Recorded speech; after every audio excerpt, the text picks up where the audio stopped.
Nankuru San Cerebral. You're watching The Dusty Show. Let's fucking do it.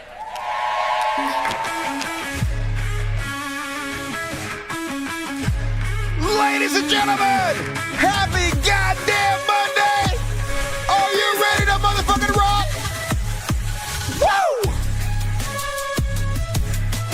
Get up out of your motherfucking seat! Jump up and down, everybody! It's time for the universe's greatest one-man show ever! Welcome to the Dusty Show! Fuck yeah! I'm never gonna stop yelling at you! I yell because I love. Thank you for joining me on this fucking Monday night. Are you psyched to be here? Woo! Motherfucker! Woo! What you guys do this weekend? Tell you what I did! I had a fucking adventure, y'all. So, they released this new game. Indiana Jones and the Circle of Fire Goblet or some shit. I don't know. I'm not big on reading, but here's what I do know. Bethesda, it's one of the big game companies. AAA, they're the one that do Fallout. They do all the good ones. They made this game, y'all. And I heard there was a mod for VR, and I was like, I'm going to wait to play this motherfucking VR. And I tried a couple times to get the mod for VR to work, and couldn't do it. Wasn't smart enough. Yesterday, I was like, I'm going to try this shit again. They uploaded a new version of the game to the website I legally download stuff from, and I tried it out, and boom, it fucking worked. I was playing Indiana Jones in VR, and that shit was fucking awesome, y'all. First thing I know, I'm fighting a goddamn giant. I think it was that guy from Candyman. He died, but anyway, he's like a giant. I thought, and then next thing you know, I'm over at the Vatican, over in fucking Rome, and I'm in the catacombs of the Vatican. It was fucking badass. There's all kinds of hidden catacombs. I got my whip. I'm fucking swinging over fucking pits and shit. I got balls chasing me. It was amazing, y'all. And Nazis, fucking Nazis everywhere. And of course, I play on easy, you know, like in real life. So I'm fucking like God. Just walk up and punch all the fucking Nazis to death. And like you just pick up anything and kill Nazis with in that game. I'm picking up fucking fly swatters and brooms and shit, shoving up Nazi assholes. It was fun as fuck. So that's what I did. Looking forward to playing more tonight. I'm a little bit tired, to be honest with you, because I was up playing. But also, I spent a lot of time putting on this kick-ass fucking show. So I did my job. Motherfuckers are welcome. As always, Super Chat's lifeblood of the show. You know how that works? Basically, it's the lifeblood of the show. Show will die without Super Chats. Yeah, you click the dollar sign over here by the chat, and then you click on Super Chat, and then you donate money. And then I'll read words, read all your words in my sexy voice. Gonna read them at the halftime end of the show, so if you like what I do, please help out the show in the Super Chats. And all right, let's go ahead and kick the show off, folks. Got a big one for you tonight, as promised. After party coming up after the show. I worked hard today, buddies. I promise you that. But let's go ahead and kick off the Charlie Kirk section. Let's see if I can nail the Charlie Kirk intro. All right, get your mind right, Dusty. All right, here we go. It goes something like this. Dear Charlie Kirk, I'm sorry you got murked. Dude, you were the GOAT. You preached that to A, and then some who's gay shot you in your throat. You had some bad takes, lot of bad takes. All of them were bad, all of them were bad. You had some bad takes, Charlie, and now you are dead. All right, not the best, not the best. I'll work on it. It's a work in progress. We're all working on it. And starting us off, my Charlie Kirk section tonight. Another big weekend for Charlie. Well, not for Charlie Kirk, he dead. But for everybody looking to exploit his death for their own purposes. Texas governor has stood expelled for mocking free speech advocate Charlie Kirk. So that makes sense. Last week, as Texas State student gathered to mourn the assassination of conservative political activist Charlie Kirk, another student began taunting them. Hi, my name is Charlie Kirk. Dear Charlie Kirk. He announced before collapsing to the ground, pretending to be shy. Cannot mock Charlie Kirk. Cannot mock Charlie Kirk. What do you mean B+? That was an A- if I ever heard one. All right, but you got to give me a little room to grow. I'm going to get better with it. I'm going to add music. It's going to be amazing. I'd much rather never have to cover Charlie Kirk again. That'd be even more amazing. But I'm afeared this ain't going away anytime soon. Seems pretty popular right now, the Charlie Kirk. Anyway, basically, governor of Texas called for this student to be expelled from school. No more free speech on your campuses because the dude said this.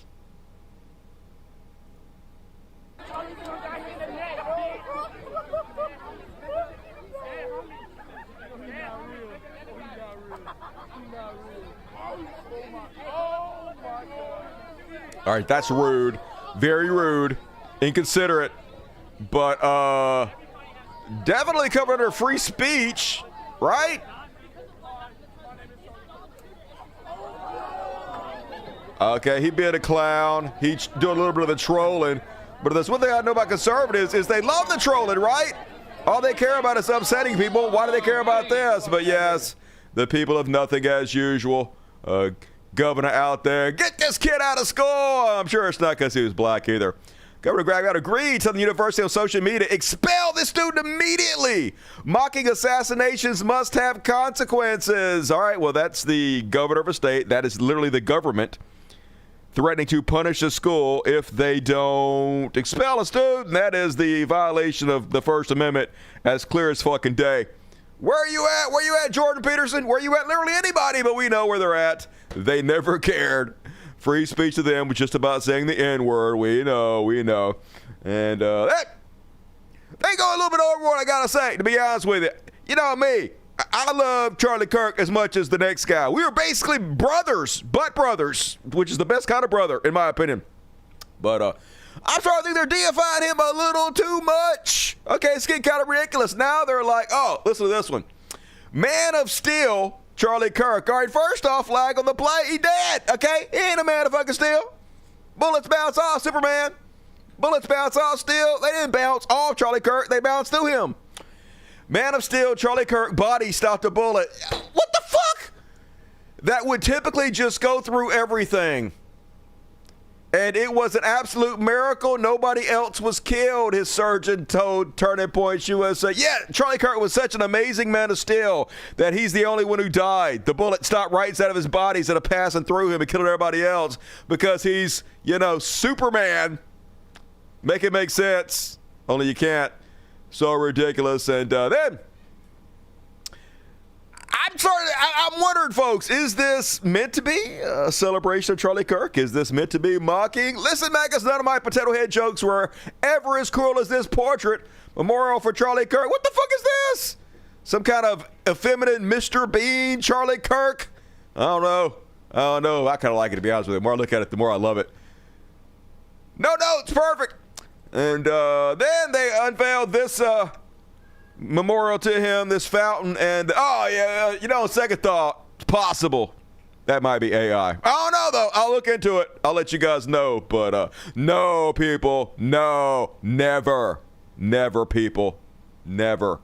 And he got an army, motherfuckers. And they mad, y'all. You guys watch the show know one of my favorite types of video are thirst trap videos. Usually they're Christian thirst trap videos. They're like somebody out there in his underwear showing off his pecs, and he's like, I'm doing this for Jesus. I love Jesus so much, but you ain't doing it for Jesus. You're just trying to get fucking laid. Well, these people are so fucking self-absorbed. Everything has to be about them. So this guy put out a thirst trap to help him get laid, and he's pretending like it's all about Charlie Kirk. I'm doing this for Charlie. You ain't doing this for Charlie. You were doing this for a pussy. Anyway, Charlie Kirk's death will make me even more dangerous. Oh no, don't hurt us, Hammer. Cringe alert. Oh God, he's doing it for Charlie. He's lifting the weights for Charlie Kirk. He swimming in his pool for Charlie Kirk. In the rain, he gonna get struck by lightning for Charlie Kirk. And dude, I'm just saying, you're trying too hard. You're trying way too hard. First off, eat a fucking ice cream sandwich or some shit, all right? Charlie Kirk dead, he won't mind. Life too short to fucking be miserable all the goddamn time, and there ain't no way this guy ain't miserable every fucking day of his life, dude. Seriously. If Charlie Kirk's short-ass life taught you anything, it's to enjoy it while you fucking can. Don't torture yourself for fucking nothing. I ain't got to do it, Charlie Kirk, dude. Nobody's scared of you anyway. Holy shit. Suck a dick, you'll feel better. And they got an army out there, folks.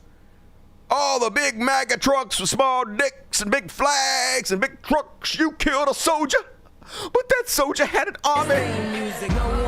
Oh no! And of course they got Kanye doing the music for it. Nazi-ass Kanye. Perfect for their Nazi rally.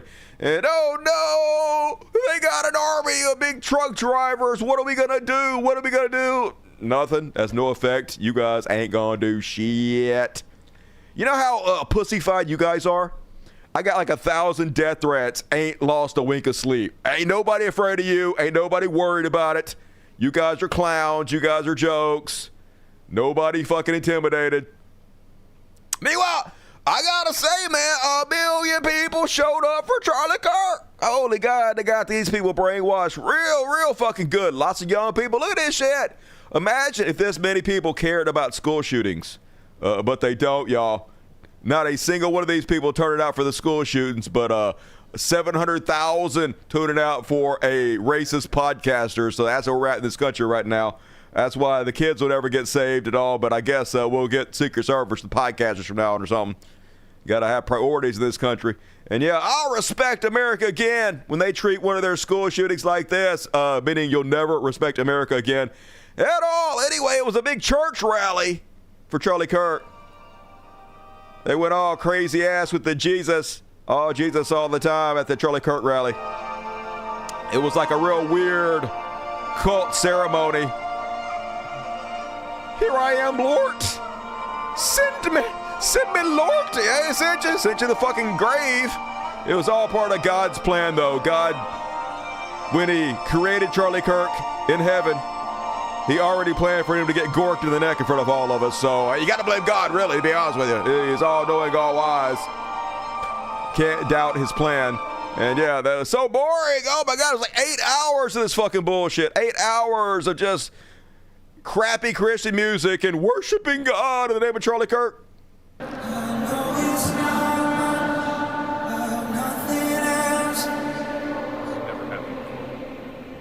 Woo! Boring motherfuckers! Psych yourselves up! Go fall asleep! Charlie Kirk not gonna be the only person dead. Anyway, it's Christianity, so of course they made it boring as fuck. It was all redonk. And yeah, all of this for a shitty racist podcaster. Look at this!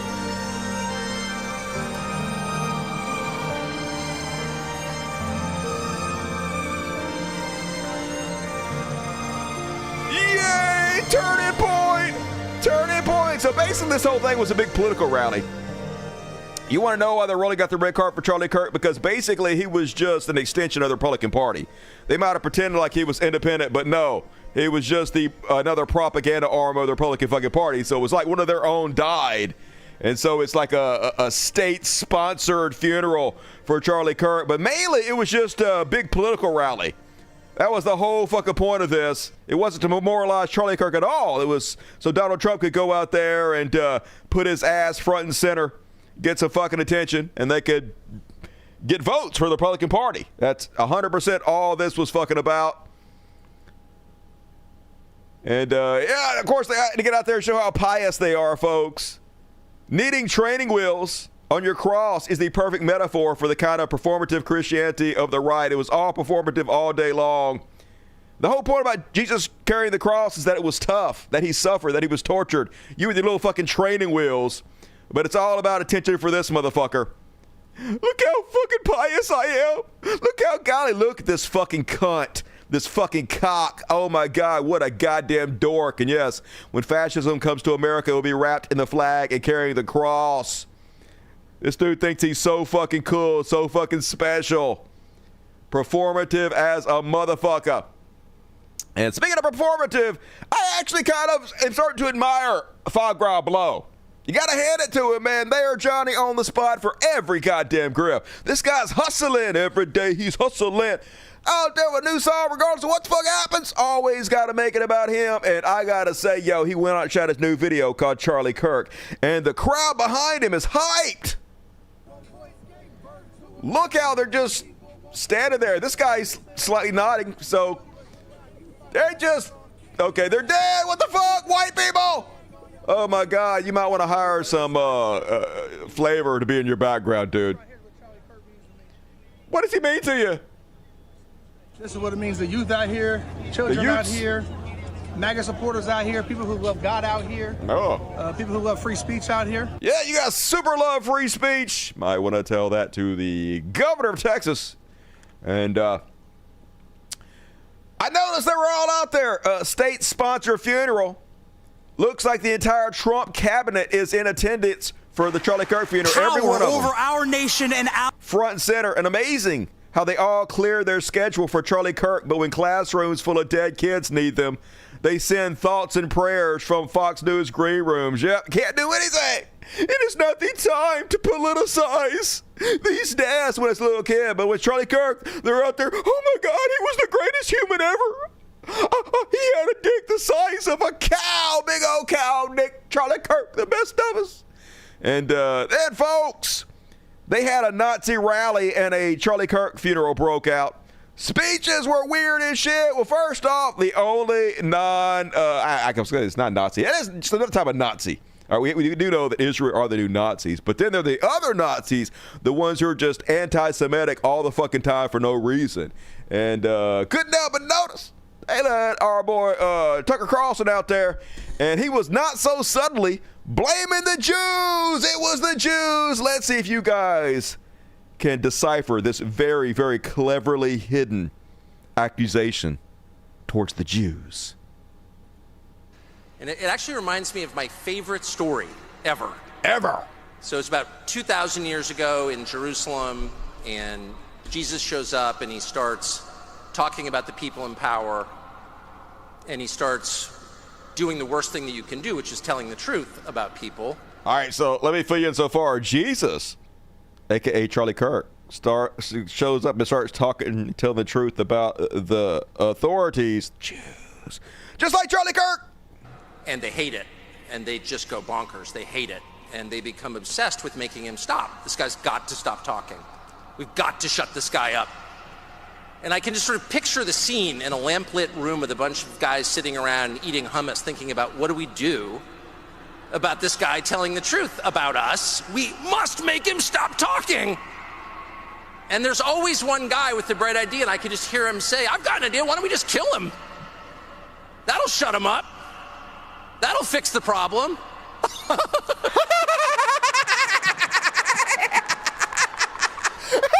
It actually reminds me of my favorite. This is a normal laugh. This is a real laugh, and I'm thinking this. What the fuck is happening here? Who invited the fucking Riddler to speak at the goddamn Charlie Kirk funeral? Just totally normal shit happening here. This is what happens at every fucking funeral. Oh my God, they're so weird. And then Marco Rubio, Secretary of State, gets up there to deify him some Charlie Kirk. Let's have a listen. His deep belief that we were all created, every single one of us, before the beginning of time, by the hands of the God of the universe, an all-powerful God, who loved us and created us for the purpose of living with him in eternity. But then sin entered the world and separated us from our Creator. Wow. And so God took on the form of a man. God took on the form of a man. And came down and lived among us. It's so weird to hear adults talk about this shit like it's fucking real. It's basically the same thing them saying, oh, Zeus threw lightning bolts, and then he came down and he took the form of a horse, and he just fucked so many women with this big old horse dick, and he had so many kids, half horse, half hot-ass women, minotaurs, big dick minotaurs, and it was glorious. It's like literally. It's so weird. It's 2025, and they're still talking about this ancient fiction like it's real, and they rule us. They gleefully rule us. And he suffered like men. And he died like a man. But on the third day, he rose unlike any mortal man. Unlike Charlie Kirk. And then, and to prove any doubters wrong, he ate with his disciples so they could see, and they touched his wounds. Literally didn't happen. There's no evidence outside of the fictional stories of the Bible that any of this happened. Didn't rise as a ghost or as a spirit, but as flesh. Oh, goody. So then he didn't actually die for our sins? I mean, if you come back in 3 days and you're back whole normal as a flesh, then you didn't actually die for our sins. Now, if you want to say it's a big sacrifice, if he actually died and then disappeared and then he was non-existent for fucking ever, then I'd be like, all right, that's a pretty good sacrifice. But if he comes back in 3 days, he had a bad weekend for our sins. That's a fucking bullshit story, dude. And then he rose to the heaven, but he promised he would return. Oh, and goody. he will. And when he tomorrow, returns... It's happening tomorrow, folks. We already know the date. We figured it out. Don't get ahead of me. Don't get ahead of me. That's coming up. Because he took on that death, because he carried that cross, we were freed from the sin that separated us from him. And when he returns, there will be a new heaven and a new earth, and we will all be together, and we are going to have a great reunion there again with Charlie and all the people we love. Thank you, and God bless you. And you were there, and you were there, and Uncle Lion and Toto, and you were all there in the land of fucking Oz. What the fuck is this bullshit? Holy God, it's so weird. Man, every day we walk around just surrounded by cult members who don't even live in the same reality we live in, and they fucking rule us, and it's just hard to wrap your fucking mind around. And then Jack Piece of Shitbig, yeah, he was there, highly fucking racist Jack Piece of Shitbig. And like I say, they go a little overboard. Now, I know that Charlie Kirk was the best of us all, one of the best people that ever lived, clearly, but I think they're going a little too far with it. Well, I say to you, that a century from now, when they write of the 2 or 3 pivotal moments that led to the saving of Western civilization. Really? They will write... Who you saving it from? You guys have all 3 branches of government, right? You got Congress, Senate, you got the presidency, you got the judicial fucking branch. You rule fucking media. You have this shit fucking locked down. Who are you saving it from? You've already won. We are already kicked to shit. We have no chance of competing against you. The fuck you talking about? But they can never not be the victim. No matter how dominant they are, they're still the victim somehow.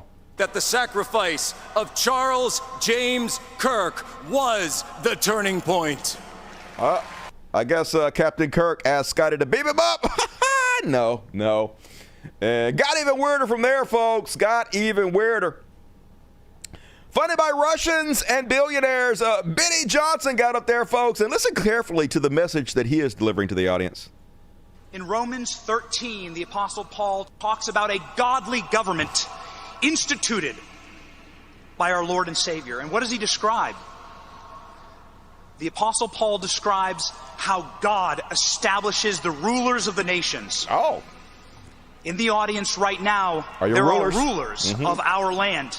Represented right here is the State Department, the Department of War, the Department of Justice, the Chief Executive. That's right. God picked all your rulers. They're literally handpicked by God. How dare anybody stand up against these rulers put in place by God Almighty himself? To go against your rulers, folks, is the same thing as going against God. This is the same thing they told civilizations since the beginning of time. This is the same thing they told the fucking Egyptians.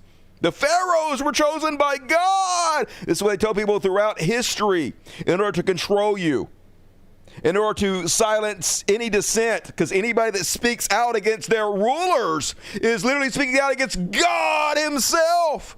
And hey, if you come against God, we can come against you because we have the backing of God's very dangerous nationalism, theocracy. God has instituted them. God has given them power over our nation and our land. Yeah, over you, God. Hey, these motherfuckers ruling you, sucking every penny out of the system, making sure wealth inequality is worse than it's ever fucking been. They were chosen by God to rule you. Bend over, motherfuckers. Bow down to your God men. God saved our president, President Trump, from an assassin's bullet for this moment. He literally didn't. He didn't get hit by the bullet, but I guess if that's true, he killed the firemen sitting behind him on purpose.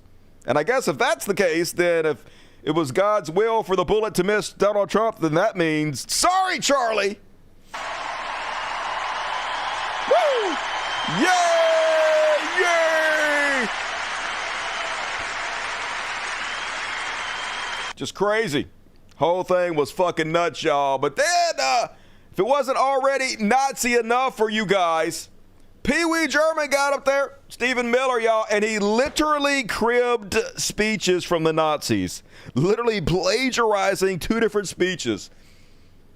Stephen Miller's speech at Charlie Kirk's memorial was essentially plagiarized by The Storm, which is a speech that was given by Joseph Goebbels. The storm whispers to the warrior that you cannot withstand my strength.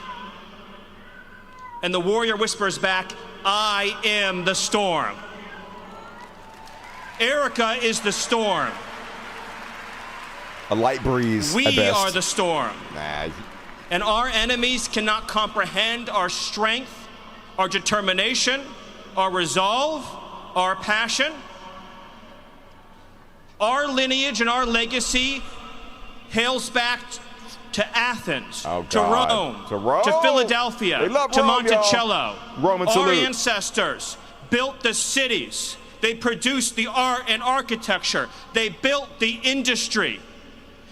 Erica stands on the shoulders of thousands of years of warriors, of women who raised up families, raised up city, raised up industry. It's a bit much. Raised up civilization, who pulled us out of the caves and the darkness into the light.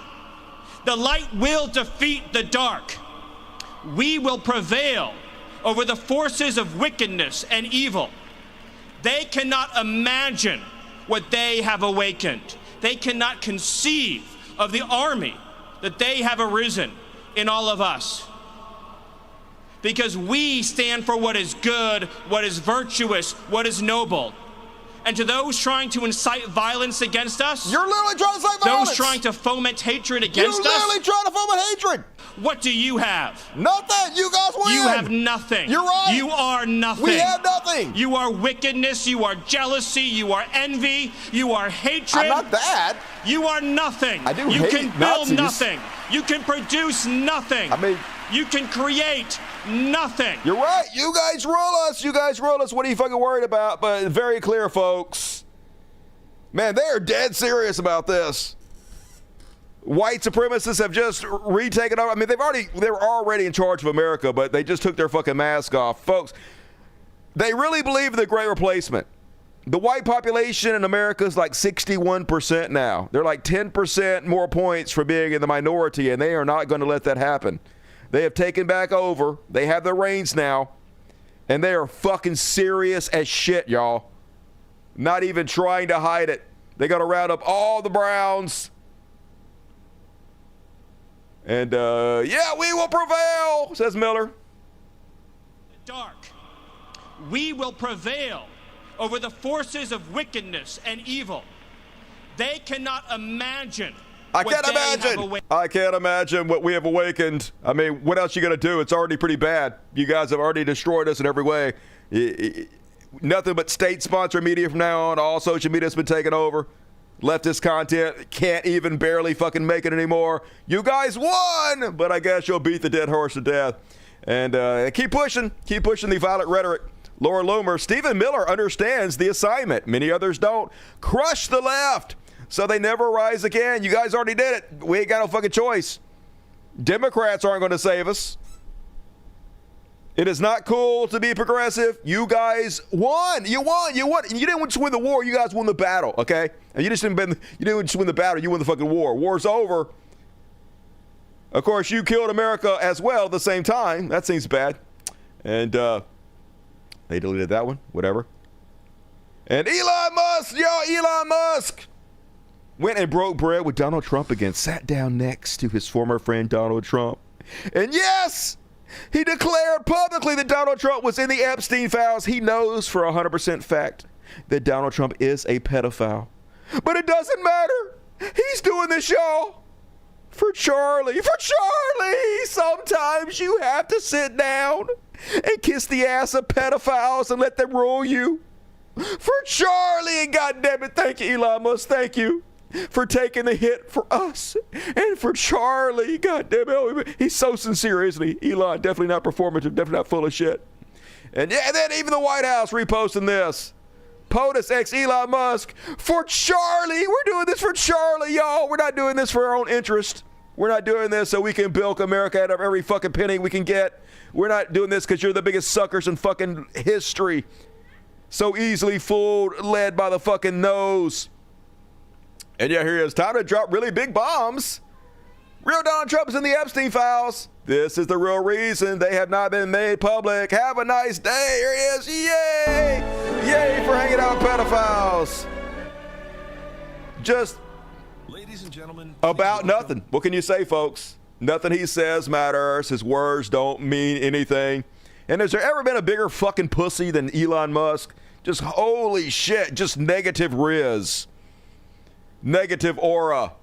And yeah, I can't believe they almost let a little human trafficking of minors get between their friendship, but it was never an issue. He was just butthurt at Donald Trump for kicking him to the curb. And he knew that Donald Trump was in the Epstein files when he gave $300 million. He knew he was in the Epstein files the entire time he was working for him, the entire time he was standing right next to him in the Oval Office. And he knows now, but they don't care. They never care. They don't actually care about children. It's all fake, obviously. And not even the people that follow them, not even their own fans believe it. And hey, so speaking of the Epstein files, let's get back to something actually important. Look at this. I decoded a nice picture on Watermelon Head's face, and it fits perfectly. And speaking of the Epstein files, let's check in with Ghislaine Maxwell. I'm sure her life is much worse. It's not. Ghislaine Maxwell, a convicted sex trafficker and sex offender, has been seen leisurely strolling to her yoga class at Camp Cupcake, her comfy new minimum security home. Must be nice to have shit on Trump. Yeah, hey, what did she give them to get all these benefits? Because I've never heard of the government giving a convicted felon bonuses, perks, without getting something in return. Weird, if you ask me, but we all know what's going on here. And nobody cares. Meanwhile, everything he can to stoke violence Elon Musk is doing. As I told you guys in the last show, Elon Musk is deathly afraid of getting gorked himself, y'all. And so whatever he can do to turn the class war, which is what it should be, into a culture war. Instead, he's so afraid that both the left and the right are going to get together and realize our real enemy is those sucking every penny out of the system. So we can't afford to have kids. We can't afford to have houses. We can't afford to even fucking buy steaks anymore while they become the first trillionaires. And he's afraid, oh my God, they go guillotine me. They go shoot me. I know what I'll do. I'll do everything I can to turn them against each other, to foment division and hatred. So he's like, they murdered our emissary of peace in cold blood. Message received. Oh my God, you're so stupid, dude. Nobody believes you actually ever gave a shit about Charlie Kirk, but they're trying so hard to pretend like he was some kind of biblical character, emissary of peace. It's so fucking obvious what he's doing, though, and it'll probably work because we're the dumbest people on the planet. And never forget, folks, that 64% of X account are bots. And the algorithm controlled by Trump ally Elon Musk with the far-right agenda. This is the entire purpose that Elon Musk spent billions, tens of billions of dollars on X/Twitter to make sure that nobody shuts down these bots. I saw some of these, and I was like, I just saw one at first, and I was like, this is totally fake. It's got to be a bot. And then I saw this post with the exact same post over and over again to prove it. As a lifelong Democrat, I didn't know what to make of Charlie Kirk. I've since spent several lunch breaks watching his debates, full videos, and I've come away with the impression that we got him all wrong 100% from Russia, folks. This is why they pay Benny Johnson and Tim Pool. This is why they pay all this money to put out bots. Whatever they can do to divide us, folks. Flood the zone bullshit. And lots of people couldn't help but notice how weird this funeral was. So basically, everything they do on the right is like a WWE event. Like with sparklers and pyrotechnics. Everything's got to be big and fucking exciting. This is one of the reasons they fucking rule us. The left just ain't got it like this, folks, okay? Now, one of the big reasons we ain't got it like this is because if they did some kind of shit like this for a leftist, we'd be like, what the fuck is that shit? We're not as easily led as they are. We're not into the whole spectacle of it, the professional wrestling of politics, and so it doesn't work on us as well. But man, it works good on them. Man, I almost admire it. Like, they're always grifting. They have it down to a fucking science. They have their event coordinators. They know how to put on a fucking show, y'all. And but it's weird. It's fucking weird. So Charlie Kirk's wife came out there. By the way, Charlie Kirk's wife, if you didn't know this, she is a pageant princess who worked for Donald Trump in his pageants and just happened to meet Charlie Kirk when they were both in Israel. Weird. Oh, it's almost like this was all a setup. A honeypot. Don't know. I'm not conspiratorial. Anyway, weird as shit. So they had her coming out there like she's fucking Batista on Monday Night Raw or some shit. And it's so amazingly performative and creepy. Yes, like some shit you see on the show The Boys, where she's like fake crying. She's like a bad B actress wannabe. I don't care what Anna Kasparian says. It's perfectly fine to point out how weird and performative and fake this is.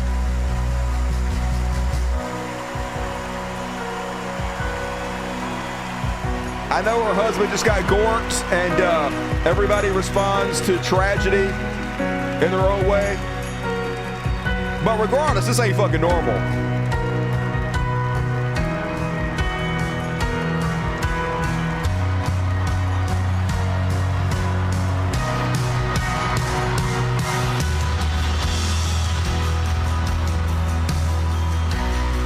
It's all a big fucking show. This whole thing was a big play they put on. A real weird fucking play. Not a fucking drop of tears in her eyes. She's dabbing nothing. It's so strange.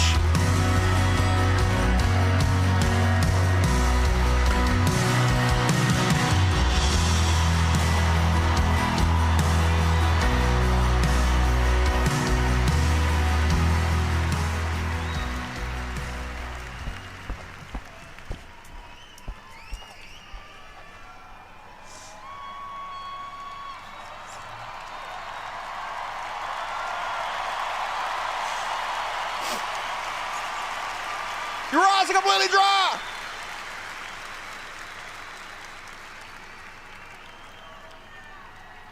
Just weird. Yes, here's a meme that perfectly illustrates this.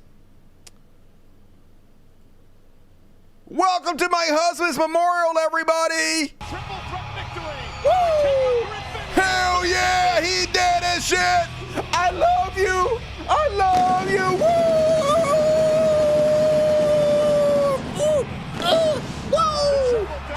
Yeah, motherfucker!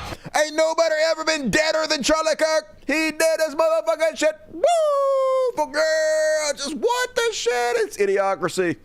What on the living earth? And yeah, it's so performative, so weird. That man. That young man. That young man. I forgive him. There's no tears! You fake it! You're not a good actress! Even I can form a few tears if I needed to. Like if my husband got gorked, I can fake a few tears. I'm just saying, I'm that good of an actor, but not her.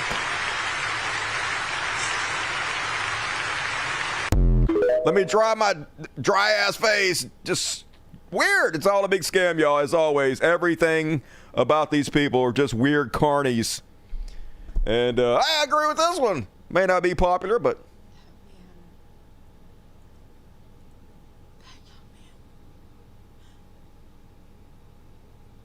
I forgive him.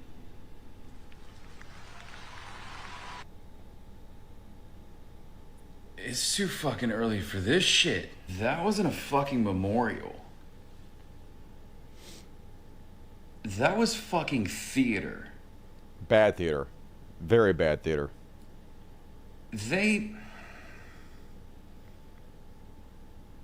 This shit ain't adding up.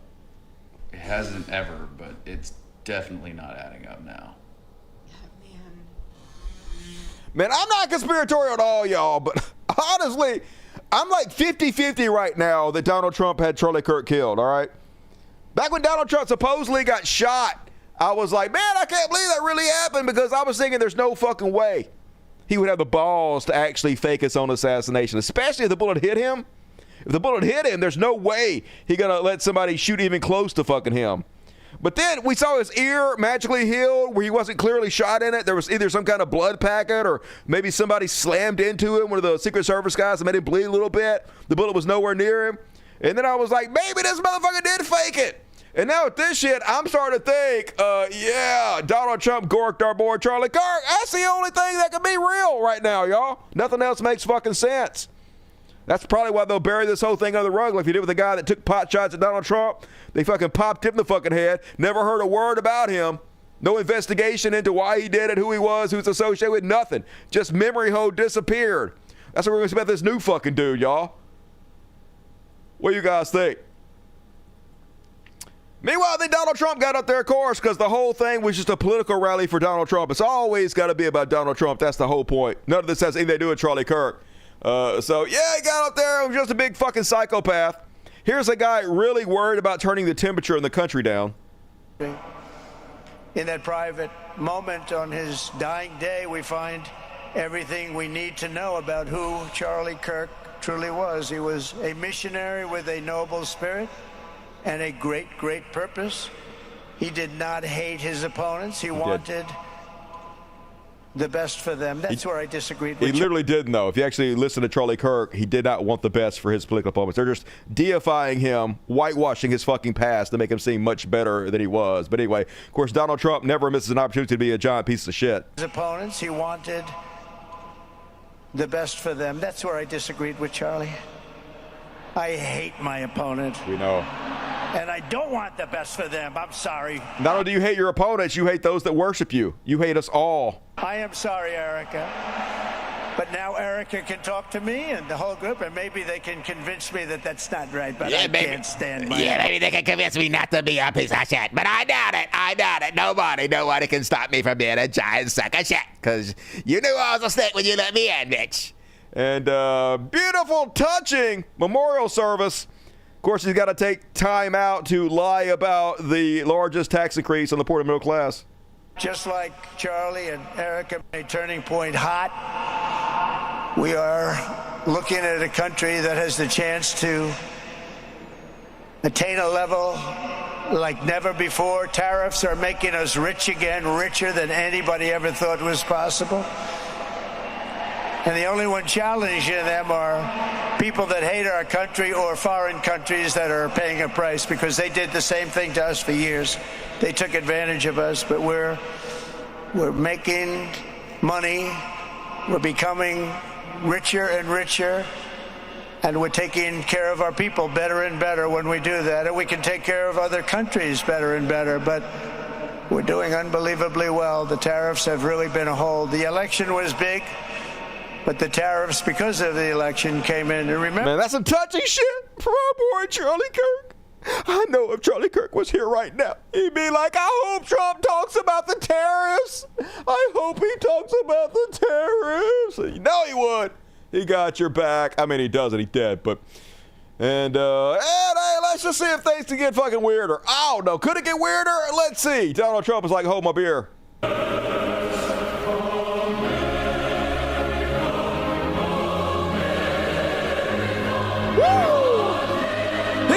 Shit. Yeah! Just what the fuck? And then she got to do her performance thing again.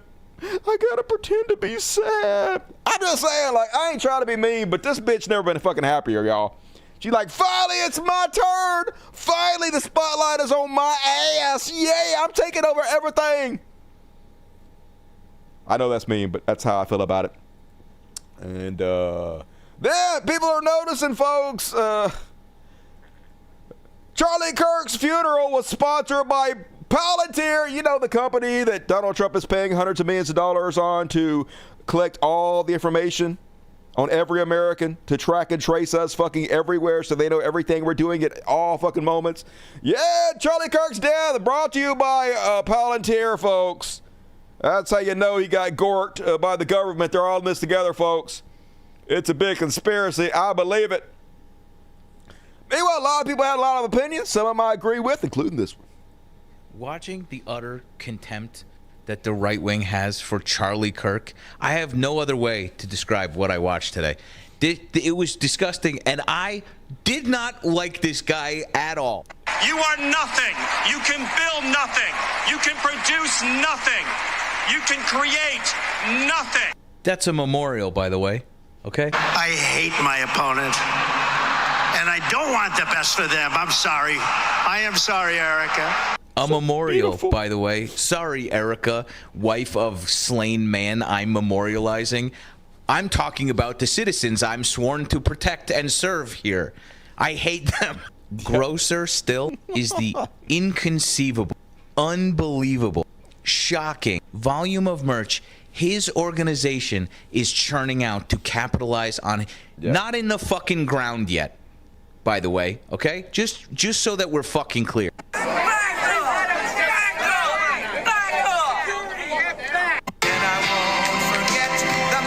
This is how they treated this also. A memorial, by the way. It looks like a Juggalo encampment. What the fuck? The house, not a creature was stirring, not even a mouse. The stockings all hung. I oscillate between it being the grossest shit I've ever seen about somebody who people claim to have cared about, and also the fact that he would have loved this and had done exactly the same. Yeah. Every week's a new low for this country, and yeah, you just have to laugh about it, right? It's so stupid. It's all so stupid. It's a dying empire, and it's not going out with any kind of dignity or respect. That's for fucking sure. Meanwhile, the feds say that the Charlie Kirk shooter has not been linked to any leftist groups. Of course he hasn't.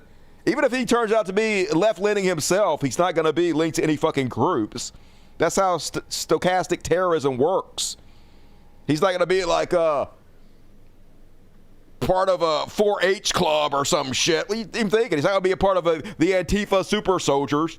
It's just some dude, some lone nut who got radicalized on the internet, went out and popped Charlie Kirk, right? Obviously. But I guess they were hoping to find some kind of connection to him in some group that made him do this so they could charge other people, but that ain't going to fucking happen. Not stopping the right from trying to foment violence, though. This time they're trying to foment violence against Taylor Swift for some fucking reason. Milo, who now is the new Charlie Kirk, apparently, according to Milo, he's the new Charlie Kirk, says, I guess we'll have to wait for Taylor Swift to get offed to know how you guys will behave for one of your secular saints. And first off, she's just a singer. Like, I don't want her dead, but we wouldn't deify her like this or anything. But anyway, clearly Milo trying to get Taylor Swift killed. I'm sure there'll be a swift reprisal towards Milo for that, right? Nope. And meanwhile, violence already in full force. Cops say Arizona man threatened to shoot up Phoenix gay bar and make himself martyr for Charlie Kirk. Oh, goody. This is 48-year-old Trevin Goki. He was arrested Wednesday at his Phoenix home. Court records say the crisis hotline asked police to go check on him after he made an unsettling 14-minute phone call threatening to kill people, specifically targeting LGBTQ+ community members and the business Cruisin' 7th Bar on North 7th Street. Police knocked on his front door, and they say Goki refused to open it. Records state that Goki told police that recent political events did not, quote, make him happy, and he wanted to harm others to send a message. The probable cause paperwork describes chilling details of what Goki said to police while in cuffs. Officers say he made multiple comments about wanting to be a martyr for Charlie Kirk. Kirk was a Republican activist who was assassinated last week at yeah, it is already having an impact, folks. Over in Florida, Tampa has canceled their Pride event for 2026. They say it's just temporary, it's just for this year, but I have a feeling it's going to be permanent. Tampa Pride announced it's implementing a one-year hiatus of the annual Tampa Pride Festival and Diversity Parade, citing the current political and economic climate. So, yep, gotta be afraid to have any kind of gay pride anymore, folks. They're gonna kill us all. Meanwhile, Sloppy Steve Bannon out here sounding like me now, saying that the Trump administration is lying about Charlie Kirk. However, he still supports Trump 100%, so it's not a deal breaker. Not the only one saying that. Bannon says, this timeline makes no sense. Now they're spoon-feeding us new info, but still no straight answers. Charlie Kirk was executed. This isn't a single murder. It's a conspiracy. No grassy no 2.0. We owe the truth to Charlie, his widow, his kids, and the nation. His widow seems in on it to me. That's just my observation. Michael Savage, another right-wing influencer, old school dude. Something is wrong with this whole fucking picture. We are not hearing or seeing reality. We're supposed to believe a guy is on the run after killing Charlie Kirk, and he pauses in the woods to reinstall a barrel, and he leaves it in there for us to find and the FBI to find? I don't believe a word of it. I can't take it anymore. I can't take the bullshit. This fucking government is lying to us, says a right-wing Michael Savage. Meanwhile, White House out here saying, hey, we might have a national holiday for Charlie Kirk, just like we do Martin Luther King Jr., even though Trump just came out last year and said we have too many national holidays. People get too many days off work. But, of course, he was talking about Juneteenth, you know, where America celebrates one of the most minor things we've ever done. I think, we freed some slaves or something. Who wants to celebrate that? No, we need to celebrate a racist podcaster. Less than 3 months after President Donald Trump complained that Americans have too many non-working holidays, the White House says it would not oppose adding one more in honor of slain conservative activist Charlie Kirk. Just so we'll never forget about it, folks. We'll never forget that they roll us, this white supremacist podcaster who is an arm of the Republican Party. I take a day off work. I mean, I guess I wouldn't get the day off work anyway. I'd have to work for you motherfuckers to entertain you. I'd probably be canceled by then, though, to be honest with you, so it's fine. But hey, I'll take a day off work. If I was working for a government, I wouldn't even give a shit. It's like they said about, I think it's Chris Rock, said about Martin Luther King Jr. Day. You got to be racist as shit not to take a day off work. I feel the same way. And meanwhile, Sinclair pulled their Charlie Kirk documentary. They were going to show a Charlie Kirk documentary when Jimmy Kimmel was supposed to be on the air. They said they pulled it because they got a bunch of death threats and shit. I don't believe that. There was a lot of blowback, folks. A lot of people very, very unhappy with the firing of Jimmy Kimmel because of the pressure from the FCC. So that's why they came, to be honest with you. And this meme spot on, folks. Let's not equate left-wing and right-wing rage. Right-wing rage gave us the KKK. Left-wing rage gave us The Weeknd. And that's true. I'm not talking about the singer, although maybe it also gave us The Weeknd, the singer. Love The Weeknd, by the way. Love me some fucking Weeknd. But I think they're talking about like the 2 days off work, which was brought to you by labor rights, given to you by the left. You're welcome, all you weekend enjoyers. And all right, that is my Charlie Kirk coverage for tonight. I know he back. Don't you get ahead of me. Don't you do it. And folks, I'm going to do an economy section, and then we're going to take a break and do halftime. But man, we got plenty of show for you guys to go. I ain't even almost halfway through this. Who loves overtime? I ain't promising nothing, but I promise. And all right, next up, let's check in with the economy.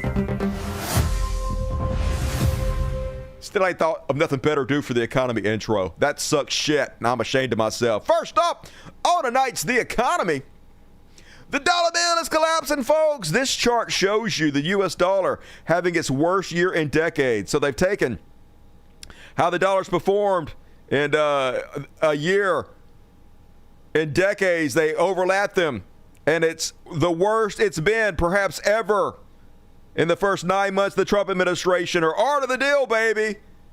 This is what happens when you bankrupt casinos, run the country the same fucking way. Meanwhile, Alabama construction industry may face devastating worker shortage under Trump immigration crackdown. And I think I speak for everybody when I say, you fucking idiots! Whatever. Who'd you vote for? And soybean farmers, oh my God, every show it's music in my ear. They crying more and more every goddamn week. Here's this week's whiny baby. It's not good for anybody. Who'd you vote Cambridge for? farmer Doug Fuller has been in the business almost 5 decades. He's tiring of the tariff talk, and his solution to make things right is simple. Best case scenario for this year? That we never have to talk about tariffs again.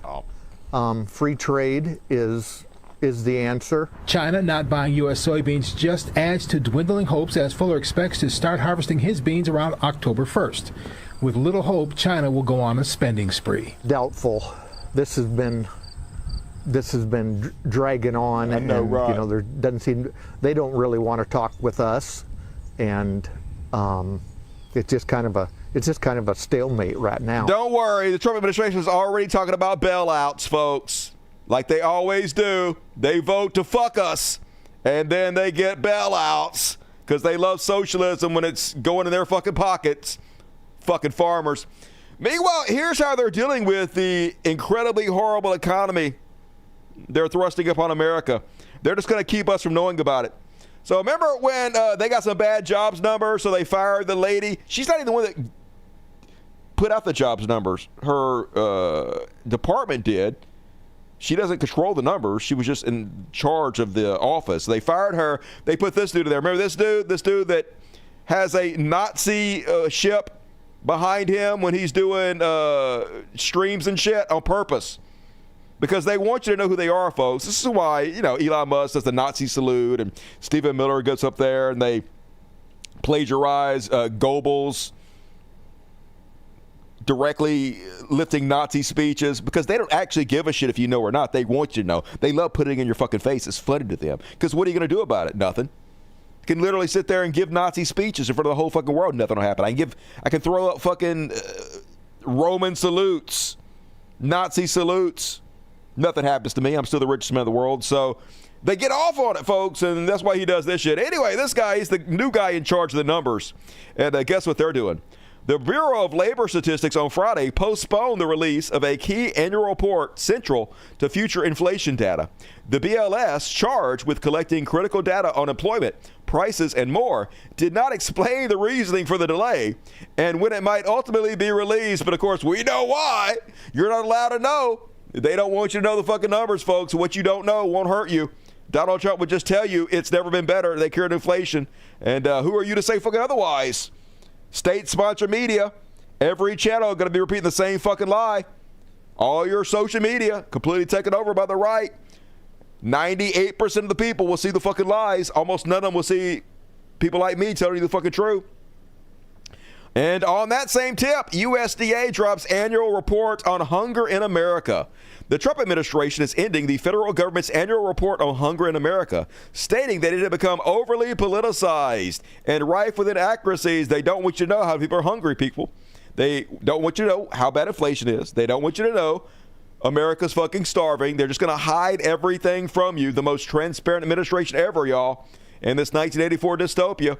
And we're in a depression, pretty much. The Trump administration has canceled the annual report on food insecurity in the U.S. And is that bad? Yeah, if we stop testing, I'll never get an F. Genius, Donald Trump. But I mean, it is genius, right? He's made $10 billion for himself so far, bankrupting the whole fucking country. I guess the best way to do it is to keep us in dark as he funnels all the money to his bank account.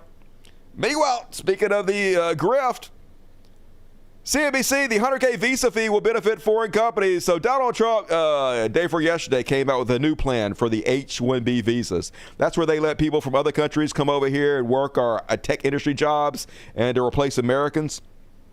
Well, a lot of the white supremacists and America First people wanted him to end H-1B visas. But he's like, I'm not going to do that. There's too much money to be made in that. So what he's done is he's like, hey, I'm going to make it to where every new applicant for one time has to pay $100,000. That means that if they do that, they're only going to bring over the people that are like the top in the industry, people that are going to make them more than $100,000. Otherwise, it's not going to be worth it. Basically, he wants his kick up. That's another $100,000 to the Trump administration.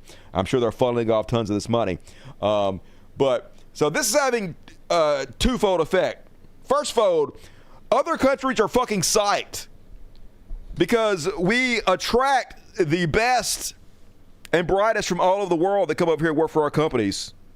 Geniuses, but now no longer. And so other countries are like, fuck yeah, man. Now we got a shot at getting some of the best minds across the world because we're not doing anything like this. We're embracing you with open arms. China has put out feelers saying all of you are welcome to come over here free, no fucking fees, and help us build the world, make the world a better fucking place. Fuck America, and all the countries are being like that.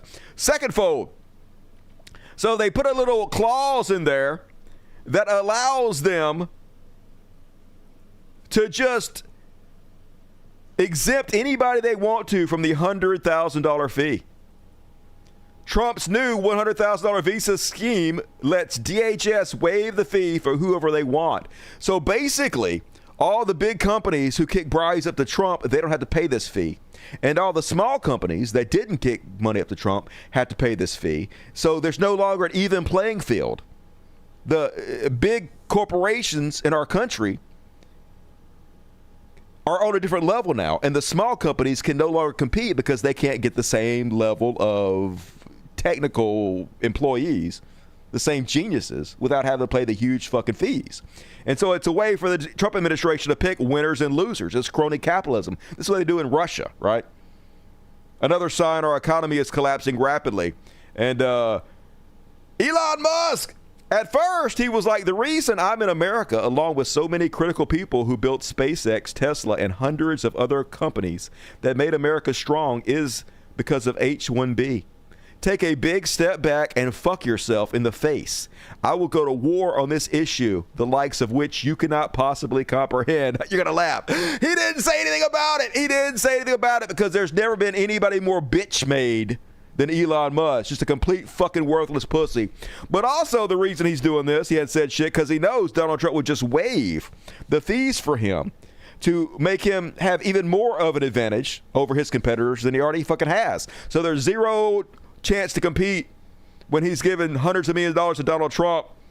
The return on investment will be many, many billions of times over.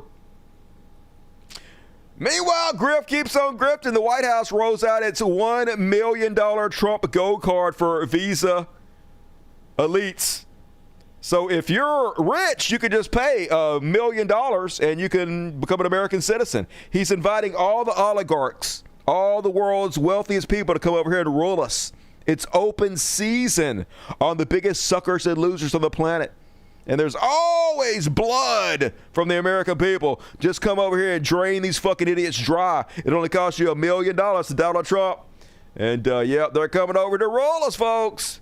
They've thrown the gates wide open.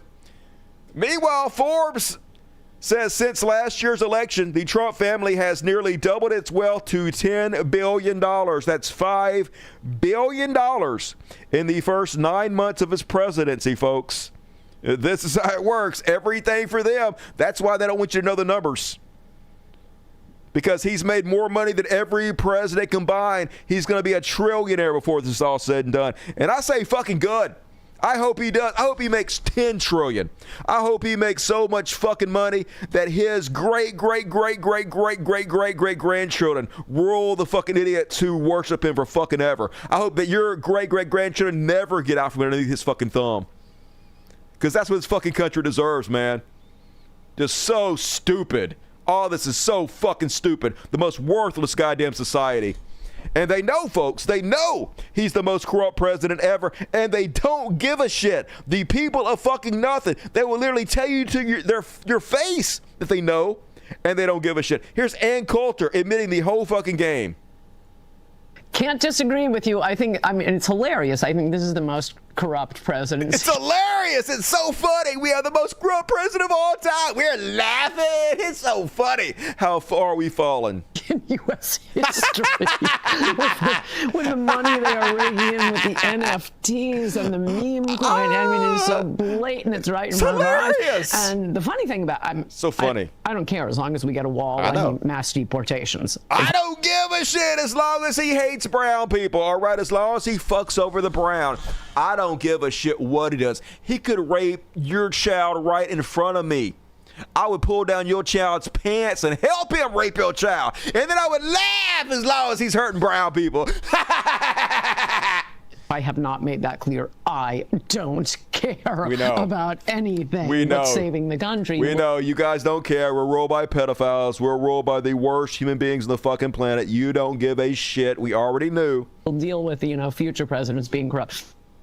I mean, it's corrupt in the sense that he... I should probably modify what I just said. It's corrupt in the sense that he's using the presidency to rake in so much money, which I believe is technically an ethics violation, but he isn't... Technically. Sounds like an ethics violation to me. But I think it's better than, for example, not releasing the Epstein files because... in a trade-off with his donors. Okay, give me $100 million and I won't release them. I mean, that hasn't come to light, but I'm just saying that right now he is just, as far as we know, just raking in the money to benefit himself and his family. He is pushing the MAGA policies, and I mean, I thought this, and I think I said it publicly. I think on my Substack with Mickey Kaus, because he asked me, now, if you liked Joe Biden's policies, would you care about this Hunter Biden stuff? And we both agreed that I think most Americans wouldn't care if you liked the policies. Yeah, but I don't like the policies. The reason you like the policies is because you're fucking rich, okay? And you're racist. That's the only reason you like the fucking policies. So, just, wow, but hey, at least she's being honest, right? We already knew that was true. I tell you this every fucking show, but hey, oh my God, she admitted. Meanwhile, the biggest suckers and losers on the planet, the U.S. taxpayers, are about to bail out Argentina, because why would we do that? Hey, our economy's collapsing, folks, right? Unemployment getting wild out there. People can't afford groceries anymore. More people putting groceries on their credit card bill than ever. But Argentina, who's run by a far-right comedian, bizarro candidate, Milei, friend of Donald Trump, so they can't have Argentina collapse because they need more right-wing strongmen in other countries as friends of Donald Trump to prop up the fascist takeover of the entire world. So we're about to bail them out with our dollars, y'all. Treasury Secretary Scott Bennett. Argentina is a systematically important U.S. ally. They are not. In Latin America. And the U.S. Treasury stands ready to do what is needed with its mandate to support Argentina. All options for stabilization are on the table. These options may include, but are not limited to, swap lines. That means they could print whatever money they want to out of thin air and swap it for U.S. dollars that we also print out of thin air, which basically props up their economy on the backs of everybody who has a dollar bill in the bank. Every dollar bill you have in the bank has buying power, and they print more money out of thin air, which is a type of stealth tax that steals the buying power of your dollar, and they're giving it to the far-right government of Venezuela because America first, baby. These options may include, but are not limited to, swap lines, direct currency purchases, and purchases of U.S. dollar-denominated government debt from U.S. Treasury Exchange Stabilization Fund, opportunities for private investment. So, yeah, we are bailing out another country, folks. Hooray! And Gavin Newsom correctly said, America first. Yes, U.S. manufacturing and constructions are experiencing recession-like conditions per FT. And, yeah, Trump administration offers financial lifeline to Argentina's Javier Milei, yay us! But no single conservative actually gives a shit about any of this, folks. They've resigned themselves to die, right? So, okay. All right. America first. Super America first. And, all right, that is my economy coverage for this evening, folks. Hell yeah, already an hour and 10 minutes in the show, and not even halfway done, rolling right along. Yeah, Argentina first, Israel first, Trump first, everybody but America. But hey, that's what America deserves. America don't deserve any fucking better, folks. And I'm enjoying it at this point.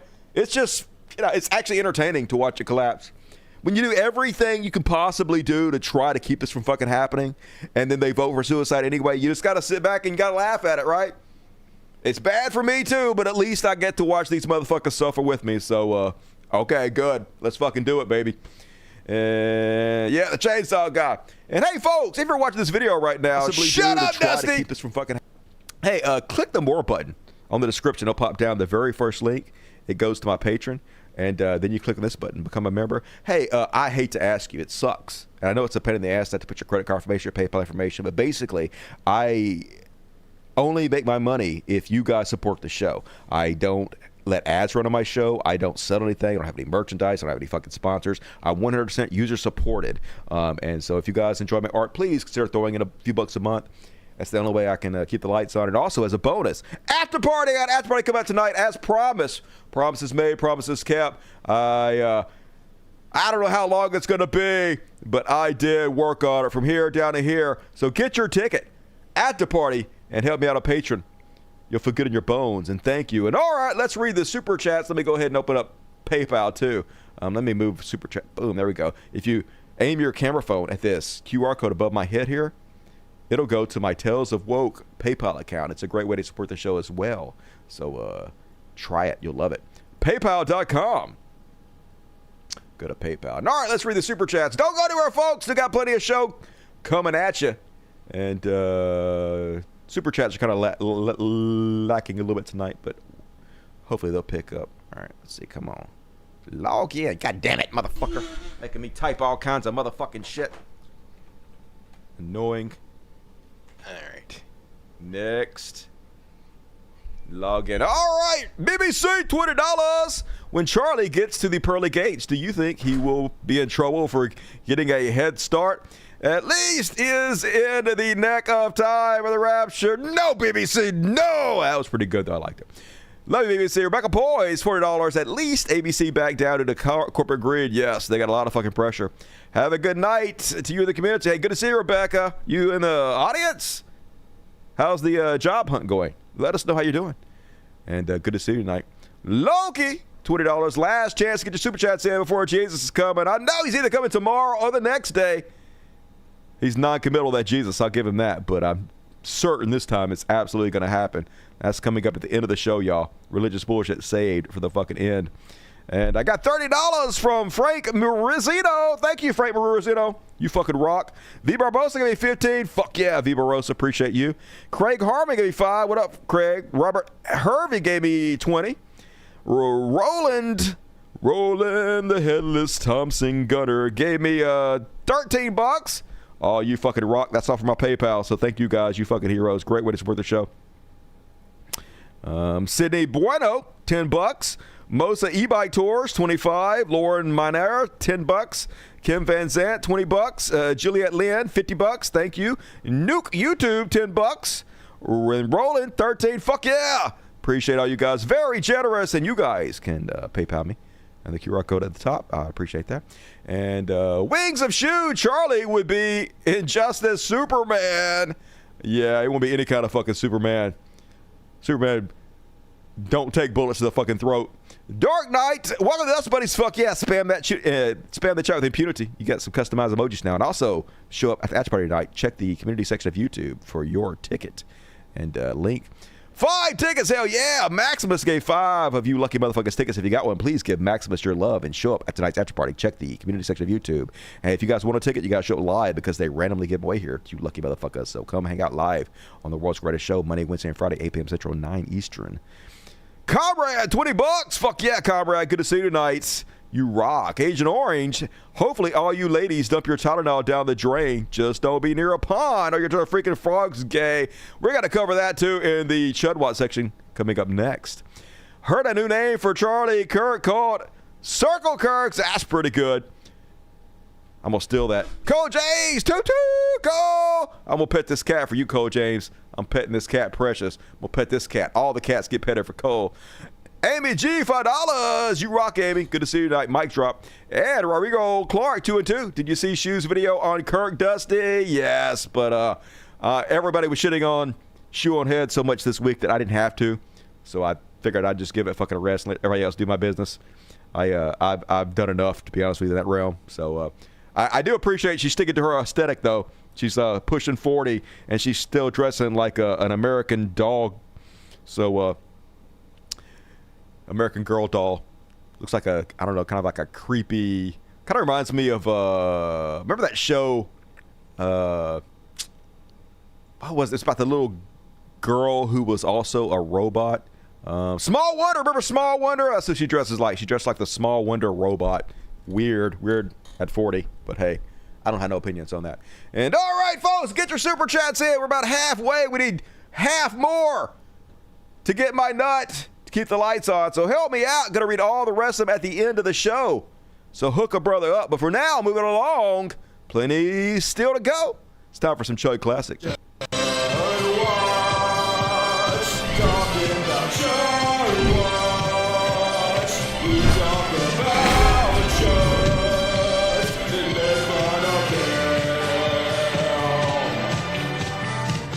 And you guys see, there's some crazy times we're living in. People are saying this is worse than Watergate. So I don't know if Donald Trump accidentally tweeted this out publicly, when he meant to send this privately. I mean, he is Alzheimer's patient, drug-addled, syphilis brain, so no telling.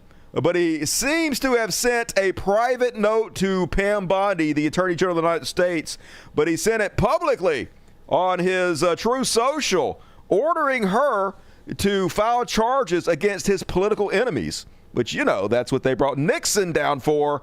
Pam, I have reviewed over 30 statements and posts saying that essentially same old story as last time, all talk, no action. Nothing is being done. What about Comey, Adam Shifty Chef, Letitia? They're all guilty as hell, but nothing is going to be done. Then we almost put in a Democrat supporter U.S. attorney in Virginia with a really bad Republican past, a woke rhino who was never going to do his job. That's why 2 of the worst Dem senators pushed him so hard. He even lied to the media and said he quit and that we had no case. No, I fired him. And there is a great case. And many layers and legal pundits say so. Lindsey is a really good lawyer. Lindsey is his personal lawyer, by the way. He's trying to get Pam Bondi to install his personal lawyer into the DOJ to go after his political enemies. That's what he's talking about here. And likes you. Yes, she likes you so much. My personal lawyer would love to come work at the DOJ and go after my political enemies. We can't delay any longer. It's killing our reputation and credibility. They impeached me twice and indicted me 5 times over nothing. So basically, they're trying to go after Donald Trump's political enemies, Adam Schiff, Letitia James, anybody who tried to hold Trump accountable for his crimes, but it's mafia. That's what the mafia does. You come after us, we come after you. And so they try to form cases against them, but there were no cases there. So basically, he's telling Pam Bondi, his DOJ, make a case, figure something out. Find something to charge them with to punish them for coming after me, and put my personal lawyer into the DOJ so we can go after them. Which, yes, is, you know, about as corrupt as you can possibly get, especially doing this in fucking public, but it's Donald Trump, so nothing matters anymore. And they asked his officials, what did he mean to do this publicly? And they don't even know. Trump officials didn't know if his order to prosecute foes was meant to be secret. Definitely sounded like it should have been secret, but it's Donald Trump. So I think he just figures he's going to do all the corruption out in open now because it doesn't matter. No one's ever going to do anything to him. And the cover-up is worse than the actual crime. So just fucking do it and right in your fucking face and then laugh at you. And, yeah, imagine if Richard Nixon just tweeted out the Watergate scandal rather than putting it on secret tapes. That's what this is. Oh, Hillary Clinton getting back in the game. With her 30 million followers, oh, Hillary. Shut the fuck up, Hillary. And then here's the guy he was talking about in that message. DOJ official resigns after declining to charge New York Attorney General. Of course, I just showed you Donald Trump says that he fired this guy because this guy could not find something to charge Trump's enemies with. And he didn't want to bring fake charges. He didn't want to disbarre himself, disgrace himself. So he didn't bring any charges. So fired by Trump for not trumping up charges. And then, as I just read you the note, Trump talks Pam Bondi into hiring his personal lawyer so his personal lawyer can go after his political enemies. Trump lawyer appointed to prosecute his critics. Attorney General Pam Bondi has installed Donald Trump's former personal lawyer and current White House aide as the top federal prosecutor in Virginia's Eastern District 2 days after the president pressed Bondi to appoint her to the post and quickly prosecute his political adversaries. So, yeah! 10-pot dictatorship. This is what every banana republic is like, folks. But, yeah, sure, of course, why not? Meanwhile, the extrajudicial murders are still going strong. Apparently, they've done a 4th mass murder. I didn't even know they did a 3rd one, y'all. I'm behind on the extrajudicial murders. But, yeah, they've done a 4th mass murder. U.S. naval forces have sunk a 4th suspected drug boat in the Caribbean, Trump says. And yeah, the fact that there is little outrage as the U.S. military continues to extrajudicially murder people without even a bother to present evidence is wow. But yeah, that's where we're at, folks. They want to send a very clear message. They can kill anybody they want to without any evidence whatsoever. And then they'll joke about it. Here he is on Fox News just joking about all the people he's murdering now. Worst business to be in right now. The captain of a cartel drug boat in the Caribbean. They're in trouble. Or a late-night network TV talk show host. Oh, they're both in trouble. Great, that's awesome. Although Greg Gutfeld's doing great. You know, so I think I'd take that one by a long shot. We have the water drugs, I call them the water drugs, pretty much stopped. In fact, I think water fishing, I think almost anything we have to get into a boat, right? Folks, the price of cocaine has dropped by 50% because the FBI and all our government is focused on rounding up the Browns instead of rounding up drug traffickers now. So all this is fake as fuck. He just wants to murder people and brag about it and joke about it. Now in that area would not be doing too well. We have to stop the drugs from coming into our country and killing our people. So we've lose, in my opinion, 300,000 plus a year to fentanyl. At least he's saying 300,000 now instead of 300 million, although it's only 100,000 die to all drugs. So even that is 3x. Lies. And apparently he's trying to start war with Venezuela. U.S. builds heavy military presence near Venezuela. The U.S. military strikes this month on 3 boats that Trump administration officials have asserted were smuggling drugs in the Caribbean Sea, have cast a spotlight on the sizable naval armada and aerial fleet of spy aircraft the Pentagon has dispatched to the region. And what it says is a counter-narcotics and counter-terrorism mission. And then here he is threatening Venezuela. He says, we want Venezuela to immediately accept all of the prisoners and people from mental institutions, which includes the worst in the world's insane asylums that Venezuela leadership has forced in the United States of America. So he's just making all this up. Venezuela never emptied their prisons and mental institutions into America. And I looked this up. I couldn't find anywhere where Venezuela is refusing to take prisoners back. So he's just 100% pulling this out of his ass in order to threaten them. Thousands of people have been badly hurt and even killed by these monsters. Get them the hell out of our country right now, or the price you pay will be incalculable. So threatening war against Venezuela as they mass military presence on their borders. Meanwhile, military has Venezuela's been setting up their militias, I guess, as kind of a show of force that they're not going to lay down and take it. So Donald Trump has decided to mock Venezuela by posting, I guess, a fat militia person to make fun of them. Breaking: President Trump trolls Nicolas Maduro posting a video of the Venezuelan military training. A very serious threat, Trump wrote on Truth Social. Top secret, we caught the Venezuelan militia in training. A very serious threat. Here's the video.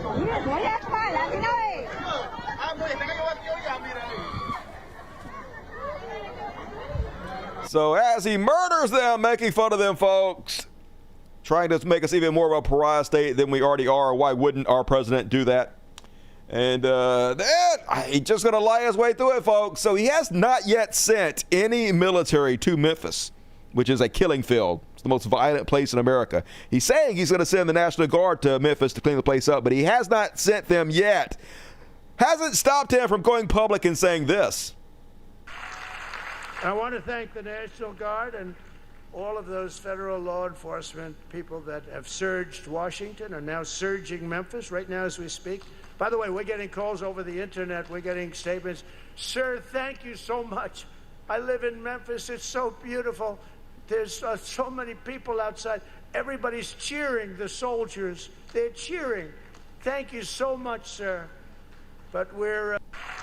I am frozen. What the fuck happened? God damn it. Motherfucker. Let's see if I can deactivate it, reactivate it. Let's see if it'll work. Come on, motherfucker. Nope, it ain't working. Why is my shit fucked up? My God, this sucks dick. All right, let me, I guess I need to close this program down real quick. I'll be right back.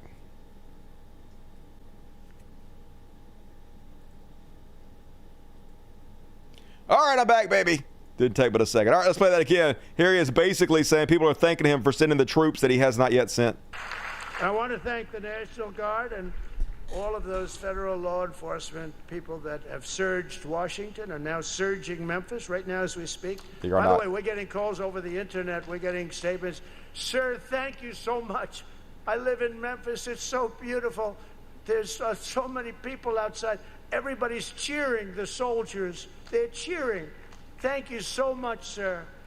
It's so weird. He has not sent any troops there yet, just lying his ass off, right to the American public. But, it's just another day that ends in a Y. Every fucking day is like this. Just a fire hose of lies about fucking everything always.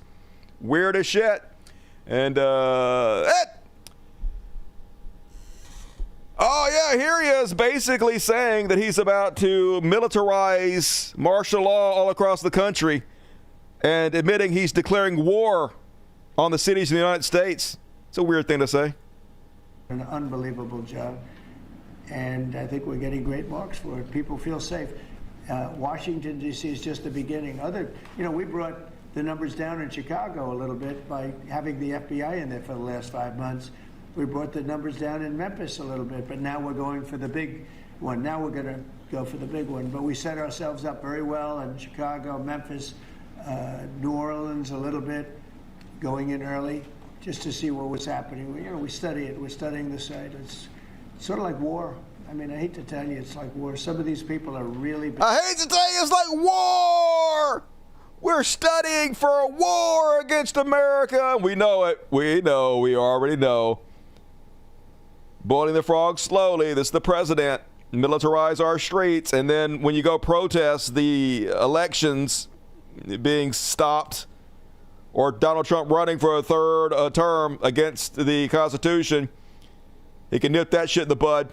And then if things weren't already bad enough, SCOTUS, the Supreme Court, to hear Trump's appeal to expand his powers, because that's what we need. He already has complete dictatorial-like powers. He's already doing whatever he fucking wants. Let's give him more power.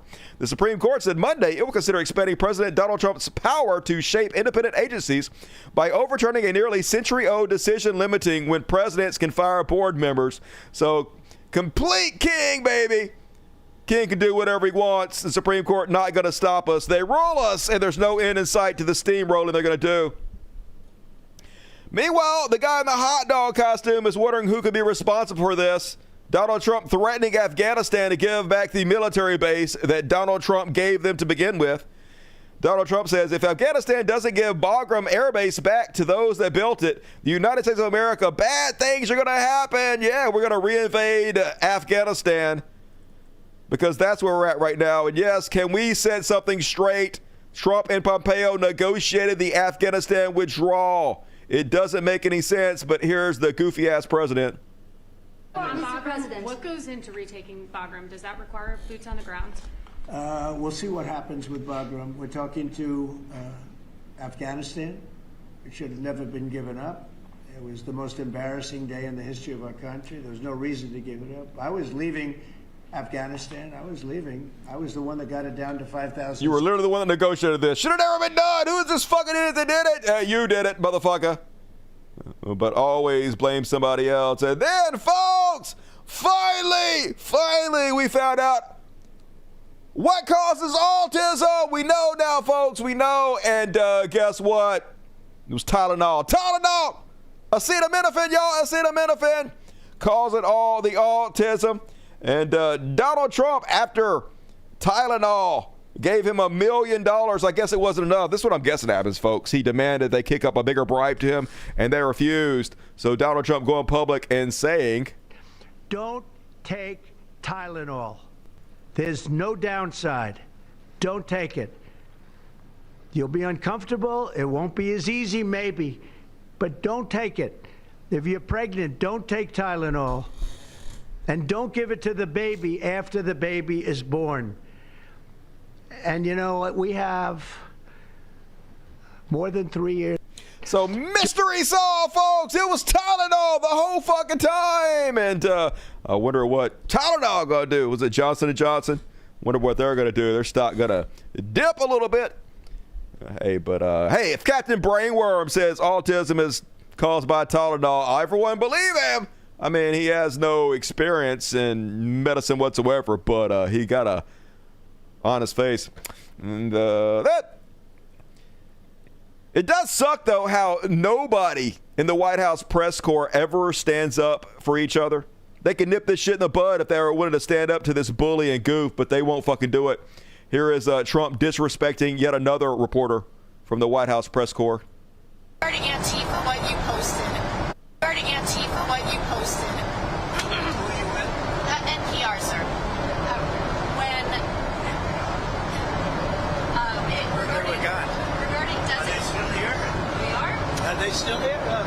Congratulations. Regarding designating them a terrorist organization, when they don't have defined leadership or membership, how do you target them? Antifa. We're going to find out, right? We're going to see. People have been talking about it for a long time. We're going to see. Did they have anything to do with your network?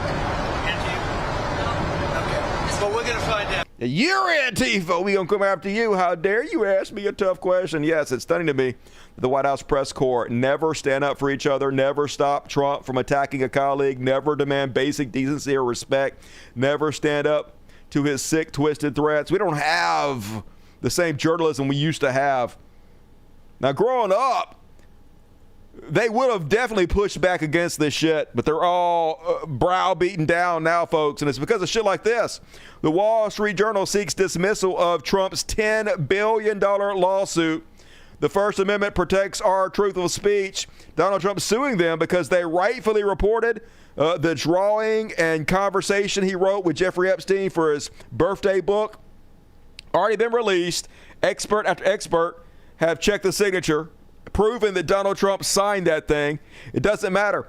Donald Trump used lawfare to threaten a bunch of law firms in order to get free legal services, and he has to find something to do with them.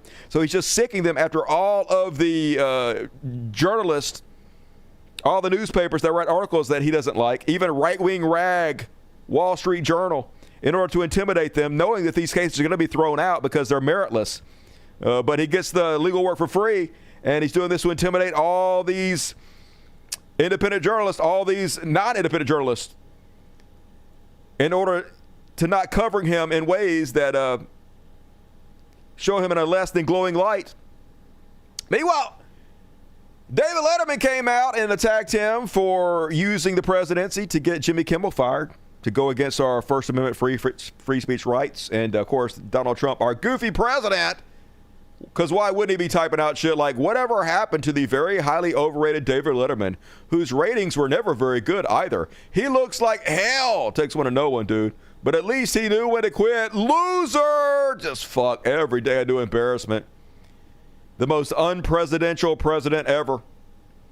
And then Shady Vance out there cheering for the death of free speech. He's like, Jimmy Kimmel wasn't funny. His ratings were in the toilet, and his advertisers were revolting. Also, the belly aching from the left over free speech after the Biden years fools precisely no one. Yeah!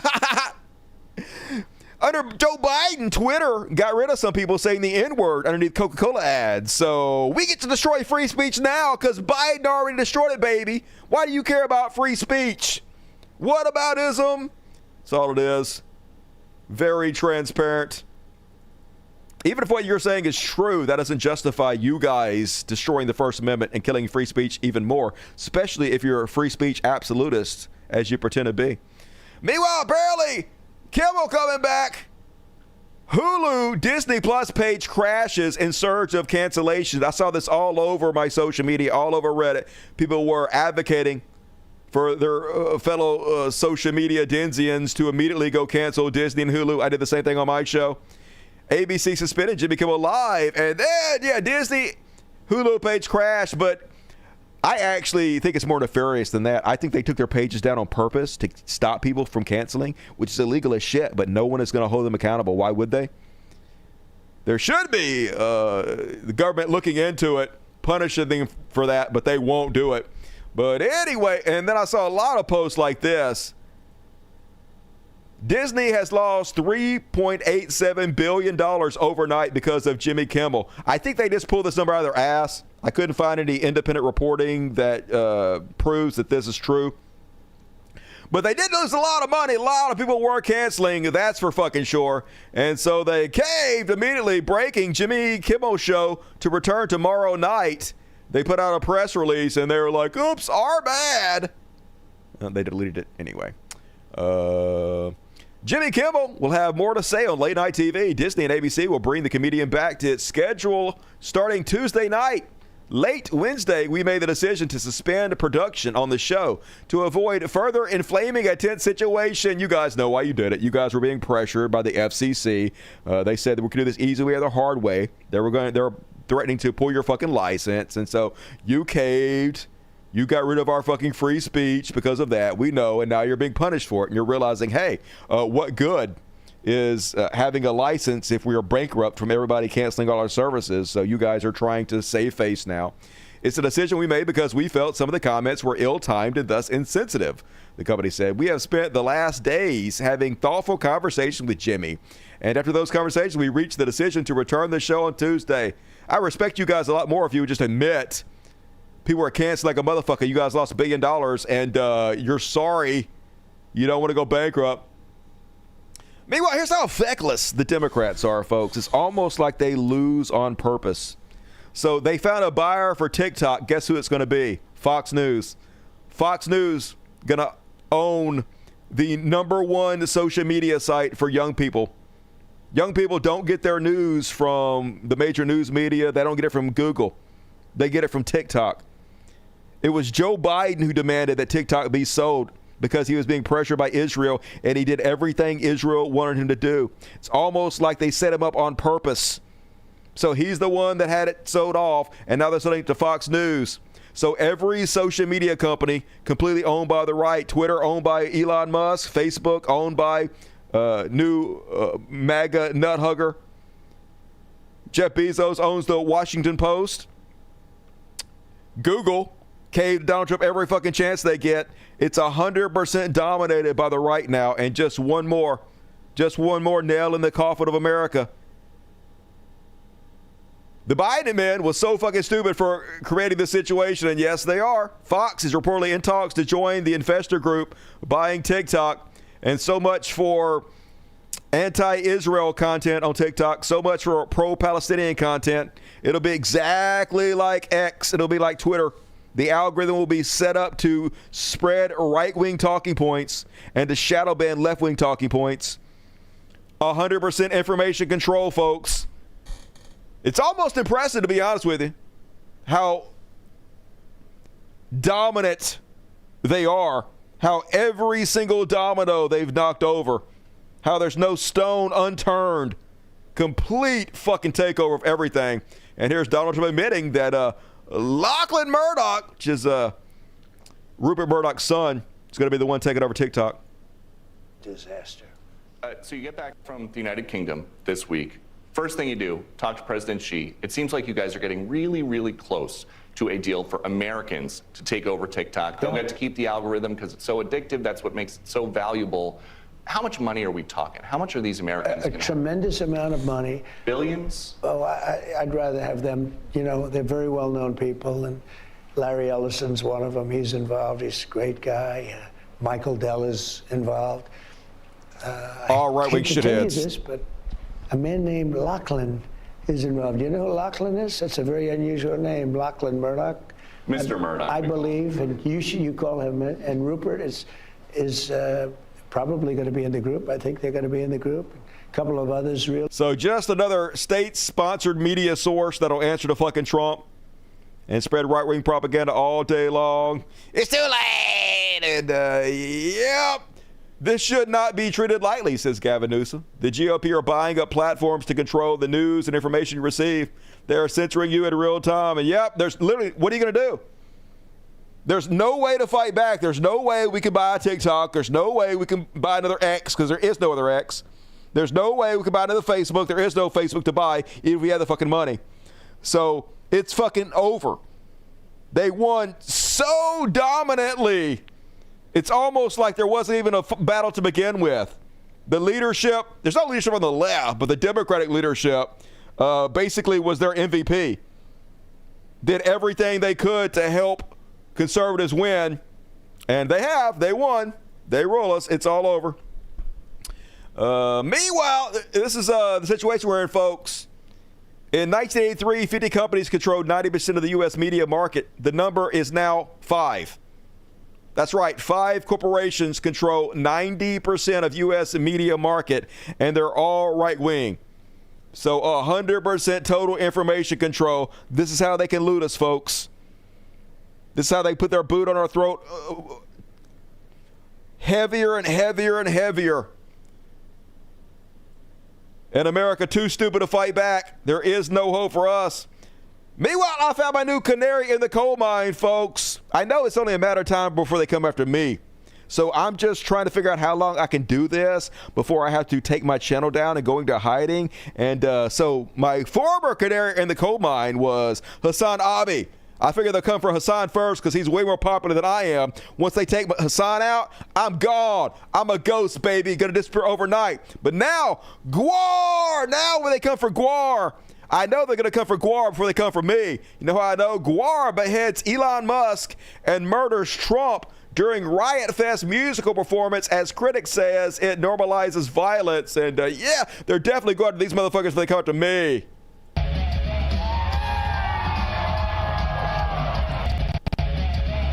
Got him! Charlie Kirk. A little bit of the gork. Got a little bit of the gork. And you go, Gwar, but you guys are going to jail. Straight to jail. You're going straight to jail, Gwar. And love you guys. Thanks for your service. And let's check in with the concentration camps. See how that's going. And as I've said, folks, it's the most corrupt administration of all time. And conservatives don't give a shit. So here's Timu the Thing. Borders are humming.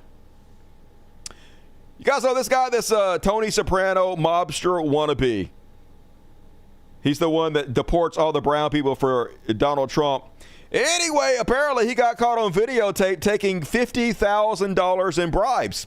In an undercover operation last year, the FBI recorded Tom Homan, now the White House border czar, accepting $50,000 in cash after indicating he would help the agents who were posing as business executives win government contracts in a second Trump administration, according to multiple people familiar with the case. Here's how crazy this shit is. They actually gave him $50,000 in fast food bags. Just like a fucking movie, y'all. So it gets even crazier. Hard to believe this is true, y'all, but the FBI gave him $50,000 and they let him keep it. They let him keep it! They didn't charge him with any crimes. They literally gave him the money and he kept it. This is like if the DEA was doing a drug deal undercover and they gave the drug dealer, the criminal, $50,000 in cash. And the drug dealer didn't give them any drugs back and just kept the money and they let him go and let him keep it. That's what happened here, folks. That's how stupid America is. That's how corrupt the fucking system is. The FBI and the Justice Department planned to wait to see whether Haman would deliver on his alleged promises once he became the nation's top immigration official. But the case indefinitely stalled as soon as Donald Trump got in office. They basically made them drop the case, folks. They gave him even more power. Because this is how our system works. This is the kind of people they want in charge of us. They want criminals in charge of us. This only made him look better in Trump's eyes. Oh my God, this is definitely our guy. The guy that would take that bribe. That's the guy we want fucking in charge. It's like how Kristi Noem bragged about killing a dog. That should have disqualified her for any position in politics for the rest of her life. But no, the Trump administration looked at that and said, that's the one we want. We want the dog killer. The one that'll just publicly admit about murdering her fucking puppy. That's the one we want. And she knew that. That's why she put that in her book, folks. She knows. That's the type of things that'll get rewarded in this fucking trash society. That's how far we've fallen. And meanwhile, Pam Bondi knew, Kash Patel knew, Emil Bove knew, and they made the investigation go away. A corrupt attempt to conceal brazen grift. Yep, they don't give a shit. And they'll tell you, folks. They'll tell you they don't give a shit. Here's Megyn Kelly. Posted a big MSNBC scoop. Trump border czar Tom Homan was under a criminal investigation for potentially bribery and claims he would steer Fed contracts in the new administration. Undercover FBI agents recorded him accepting $50,000. Megyn Kelly says, "We do not care. Don't bother. Real Tom Homan is a national treasure. We don't give a shit. They could literally do anything. We do not care what they do. We don't care that they're fucking corrupt. We love it that they're corrupt. The only thing we care about is that it bothers you guys. And of course, it should bother any decent human being that criminals rule us. That literally our FBI gives criminals $50,000 in bribery and they get to keep it. And they still get to rule us. Any decent person should be upset about that, but we are not decent people. We love it that you guys hate it. We don't give a fuck. And I guess at least they're honest, like Ann Coulter, at least they're honest about it, folks. But It's exactly what I've said time and time again. The people of nothing, they don't give a shit. Meanwhile, they asked Donald Trump about it, and I love Donald Trump playing stupid. When Donald Trump doesn't want to know something, he's never even heard about it.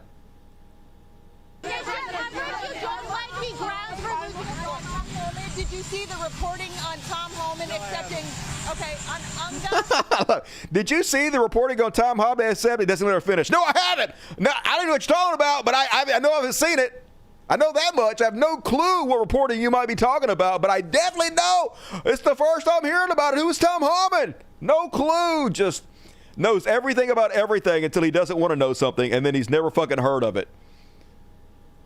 Classic Trump. Meanwhile, 6 guys were fixing a roof near Chicago as kids played in the street. They were legal immigrants with papers. Didn't matter. ICE kicked away their ladders, made them jump, chased them with guns drawn as families watched, detained them anyway. Does not matter if you're a U.S. citizen or not. It will not save you. If you're brown, you got to flush it down. Did you guys see how the ICE attacked this 80-year-old car wash owner who is an American citizen? Because you don't have any rights anymore in this fucking country. The 80-year-old U.S. citizen says he wasn't trying to intervene, simply get answers. That's when armed masked men turned their attention towards him, leaving him badly injured. You can see my arm. They threw me Damn, in poor dude. in black. Rafi Shoehead shows us the injuries he sustained, including a dislocated elbow, after his business was raided by federal immigration officials last week. Surveillance video shows as the 80-year-old car wash owner gets shoved to the ground by a masked agent as he's running down a narrow hallway. Rafi says he didn't know what was going on, and when he came to the defense of one of his employees outside Valley Car Wash in Van Nuys, an unidentified officer pushes him back before throwing him to the ground as backup arrives. They grabbed one of my guys, and I told him, hold on, most of these people, they have a paper, we have documentation here, and the only thing they said is, you don't F with the eyes, we are here. And they throw me on the floor. You don't fuck with the God, man. The secret police rule you. You must lay down and obey us. Don't resist. They actually put out press releases saying don't resist them, folks. Can't resist the secret police.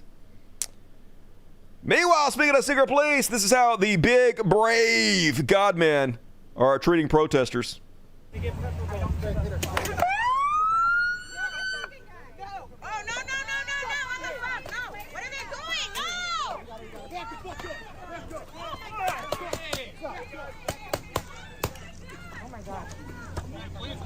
That was really cool, guys. Yeah, big brave men, aren't they?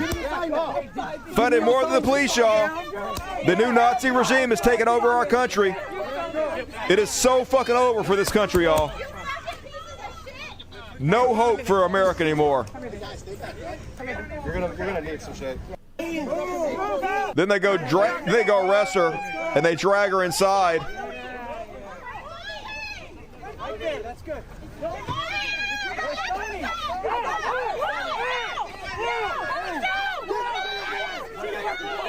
Get your boy! Get your boy! What the fuck is wrong with you? You said get off the property, you did. You got off the property. So yeah, they arrested her and took her inside, folks. Just so depressing watching this country melt in real time. And hey, I was told that if you encourage violence, you would get fired. It doesn't seem to be applicable for Fox News. Here's Laura Ingraham talking about a Democratic congressional candidate being assaulted and telling the ICE agents they did a good job. Including a Democrat congressional candidate who was thrown to the ground by an ICE agent. Good work. Yeah, good work, guys. Good work, secret police. Abuse our politicians as long as they're left wing. We love it when you violate people's rights on the #1 cable news network in America. Meanwhile, HUD no longer enforcing their Fair Housing Act, folks.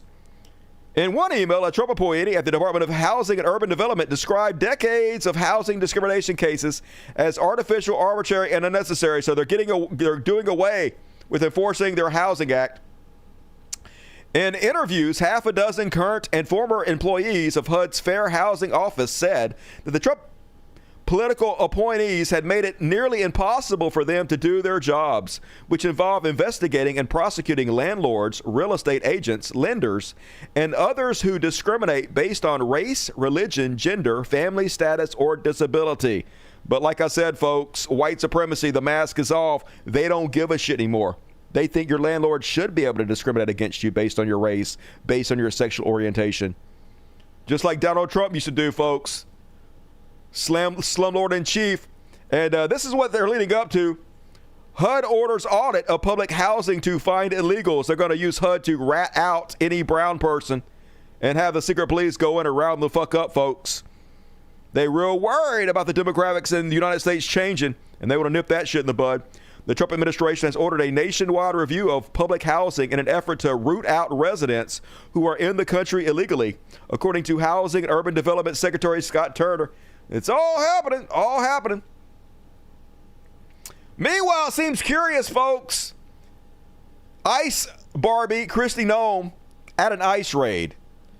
No reason for her to be talking about politics, left-right politics. Why is she talking about this at an ICE raid? And when you break the law, there's consequences for it. But then you say, but anybody from any other country, you get to wave that away. That's absolutely insanity. No country does that. There's nobody that actually defends that except for the fake news and a bunch of liberals who actually are turning out to be communists and Marxists. They're not just liberals anymore. If you look at the Democrat Party, they're a party of communists and Marxists and socialists. So I would completely say nobody defends that. No American that I've talked to on the streets across this country will defend allowing illegal aliens. Damn, they sure are turning down the temperature, aren't they? They sure are worried about being divisive.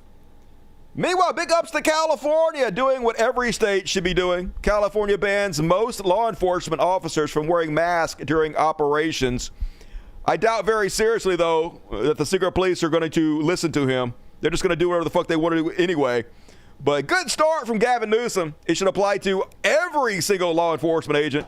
But good start, Gavin. Keep it up. Meanwhile, the Pentagon has decided to start banning reporters who dare attempt to commit journalism. You can't make this shit up, folks. They want state-sponsored media for every department. You're not allowed to do journalism anymore. You're not allowed to report on facts anymore.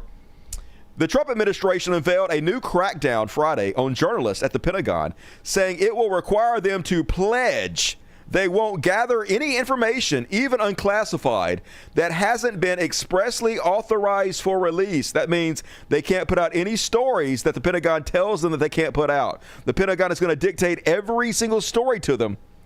And you're only allowed to cover those stories or else you're kicked out of the Pentagon.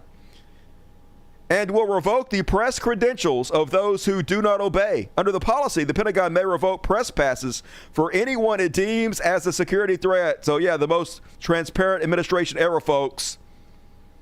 Can't have any independent media. It must 100% controlled.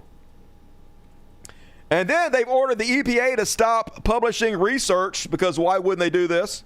The Environmental Protection Agency has ordered scientists in at least one of its research offices to immediately pause almost all efforts to publish research. Staff from the EPA's Office of Water were summoned to a town hall meeting this week and instructed to halt work on most ongoing research papers. The researchers were told that unless scientific journals had already returned proofs, the final step in the academic publication process, the studies would be subject to a new review process. Staff within the Office of Water have asked for an explanation they can send to the scientific journals that ask why their papers are on pause, but staff have so far not received a response from higher-ups. One of the employees said, of course, we know what the answer is. They don't want you to know about global warming. They don't want you to know about your water being poisoned. They don't want you to know about your air being poisoned, just like they don't want you to know about the jobs numbers. They don't want you to know about the inflation numbers. They don't want you to know about any of this shit. They want to keep the American people in the dark. And so the state-sponsored media tells you whatever the fuck they want you to hear. And then they have 100% control of everything, right? Total information control. What are you going to fucking do? 98% of the people will never hear the truth. They'll just hear the fucking lie, and they'll believe it, folks. Meanwhile, the entire world in shambles At least as far as America's concerned, Politico, embassies, and diplomacy are in shambles. President Donald Trump promised to reform American diplomacy. Insiders say he's breaking it instead, to the point where he's undermining his own global influence. 8 months into the Trump second term, more than half of U.S. ambassadorships, an unusually high amount, are vacant. Most top State Department roles are filled on an acting basis, often by people with little relevant experience. Most U.S. diplomats, especially those overseas, are largely cut out of policy talks while struggling to implement administration orders. So all our embassies all over the world, basically in shambles, on skeleton crews. But of course, they want to destroy every government job they can, so all that money goes right up to the mob boss. And then the DOJ's anti-corruption office is down to just 2 lawyers because, of course it is, folks. They do not want to investigate corruption because they are the corruption. When Donald Trump took office 8 months ago, the Department of Justice had 36 experienced attorneys assigned full-time to investigate corrupt politicians and police officers. Today it has 2. All the other lawyers in the Justice Department Public Integrity Section have either quit under pressure, resigned in protest, or been detailed to other matters across the nation, according to several sources who spoke with POTUS. So yes, we are completely ruled by the criminals and the pedophiles now, folks. What a collapse. Holy shit, just in real time. Every bad thing. It's hard to believe I have this much shit to cover, folks. Just every new thing worse than the last. Just a cascade of fuckery. XPM Live Truss says MAGA movement wanted for Britain. So fascism spreading all across the globe. I want Britain to have its MAGA movement, and in 10 years to save the West. That is what I called for. I said we need the type of revolution that we're seeing in the U.S., the MAGA, the independent media revolution, and now the Trump revolution. Otherwise, we're in a very serious trouble. Yeah, they want a fascist revolution across the globe. They want right-wingers to take over everything, state-controlled media from top to fucking bottom, total information control. Nothing but lies 24/7, folks, and they're getting it. This fascism is spreading rapidly. UK's far-right Reform Party polls +10 over Labour, y'all. You would think this type of government would be incredibly unpopular, but it doesn't seem to be. Nigel Farage's Reform UK Party, the latest incarnation of the right-wing anti-immigrant political movement that he has led for 20 years, has been atop the British polls for the past 6 months. It is currently polling at 30%, 10 points ahead of the Labour government. If there were a general election tomorrow, there is a plausible chance the Reform would win hundreds of seats in the House of Commons. That the duopoly of Labour and the Conservatives, which has ruled Britain politics for centuries, would be broken, and that Farage, once nicknamed Mr. Brexit by his friend Donald Trump, would be Prime Minister. Yep. What you gonna do, folks? White supremacy taking over the whole fucking globe, and they've convinced enough of these brown people to support them, to vote against their own best interest. They've brainwashed enough poor by completely controlling the media, by controlling all of social media, by paying off all these social media influencers to sell you all out. So what are you going to do? You guys are going to get the world you fucking deserve. You thought you guys were ruled before. Going to be ruled by the oligarch even more than fucking ever, if that's possible. Meanwhile, that's how they do it, folks. They sell you fear with the most stupid fucking bullshit. Now, have you guys ever seen anything like this without going to specifically look for it? Ever seen anything like this in public? Or even on your social media? Of course not. But they go out and they find stuff like this to pretend like it's a mainstream, to saddle the left with this in order to talk idiots into voting against their own best interest. This is Congressman Randy Fine. If we don't tackle this mental illness, this is what will be roaming our streets all across America. Leftism must be crushed. Literally, this has nothing to do with leftism. This is just fetish bullshit. Some kind of private, stupid fetish bullshit. But it's just like, oh my God, there's litter boxes in your children's bathroom now. Just the dumbest shit. And yes, that's fetish content. How do you even find that shit, gang? Because now I'm looking at you, yeah. I bet that's popping up on your social media pretty regularly because you a freak, Randy Fine. But this is why we can't have nice things, folks. Americans are this fucking stupid. And that is my Should watch for this evening. You don't get to give up. I'm not giving up. I'm going to do this fucking show forever until they cancel me. You can't. I won't quit. They'll have to fire me, to be honest with you. Randy Fine can go beat off. Oh, he will. I guarantee he's done that repeatedly. That's his kink, no doubt about it. Just like the trans stuff. Trans stuff is way, way more popular in conservative states than it is blue states. It is actually conservatives who are obsessed with trans people and interracial porn. But they pretend like, oh my God, the left is forcing that down your throat. Yeah, you wish somebody would force a trans dick down your throat. And all right, we're along, folks. I got a free Palestine and then religious bullshit going to end the show. So if you want to help out the show tonight, get your super chats in. But for now, it's time to get even more depressed than we already are. And free Palestine! And imagine if this country cared about American children as much as they care about Charlie Kirk. Breaking, Israel has killed 4 more Americans, including 3 children, in an airstrike on southern Lebanon tonight. That's 4 American children Israel has killed this week. President has said nothing. No comeuppance. Nothing happens to them. They can literally murder us, and nobody cares. Israel drone strike in Lebanon kills 5 people, including 3 children. This isn't just a war crime and a ceasefire violation. It's the number. It's the murder of 4 American citizens. Any outrage from the America First president? Of course not. Not when it's Israel doing the killing. Israel can kill us all they want to. Our God men can do what they want to with us. We are their slaves. We are there to be murdered, used, raped. And yes, if any other country had just murdered 4 Americans, 3 of them kids, it would be the biggest story in the news, and Trump would be preparing to strike back, yet crickets. Have you guys even heard this anywhere other than this show? I'd be fucking surprised.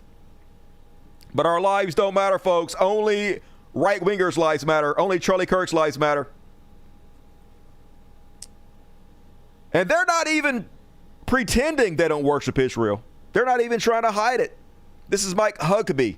He is our ambassador to Israel, the American ambassador to Israel. And even he admits that he cares about Israel more than he cares about America. This is a nation that is the most resilient I've ever seen on earth. It may sound a little bit this afternoon as if I'm almost speaking on behalf of Israel rather than the U.S., but I want to explain that part of my advocacy in our relationship is because if you came to my house tonight for dinner and you came in and you said, oh, Mike, we like you, we really think the world of you, we just enjoy being with you, we're so excited to be here with you and have dinner with you. But your wife, we can't stand her. We don't like her a bit. I hope she's not going to be at the table. I would say, well, she will be, you won't be, get out.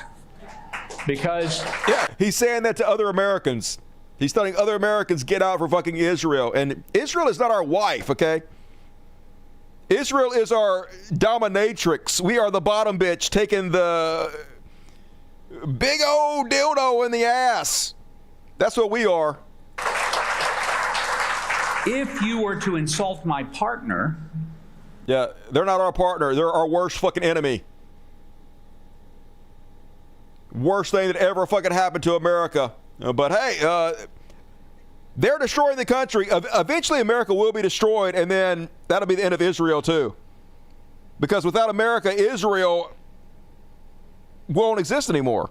Without us to fight their battles, without us to fund them, without our military fucking might, they're fucking nothing. So yeah, enjoy it while you can, Israel.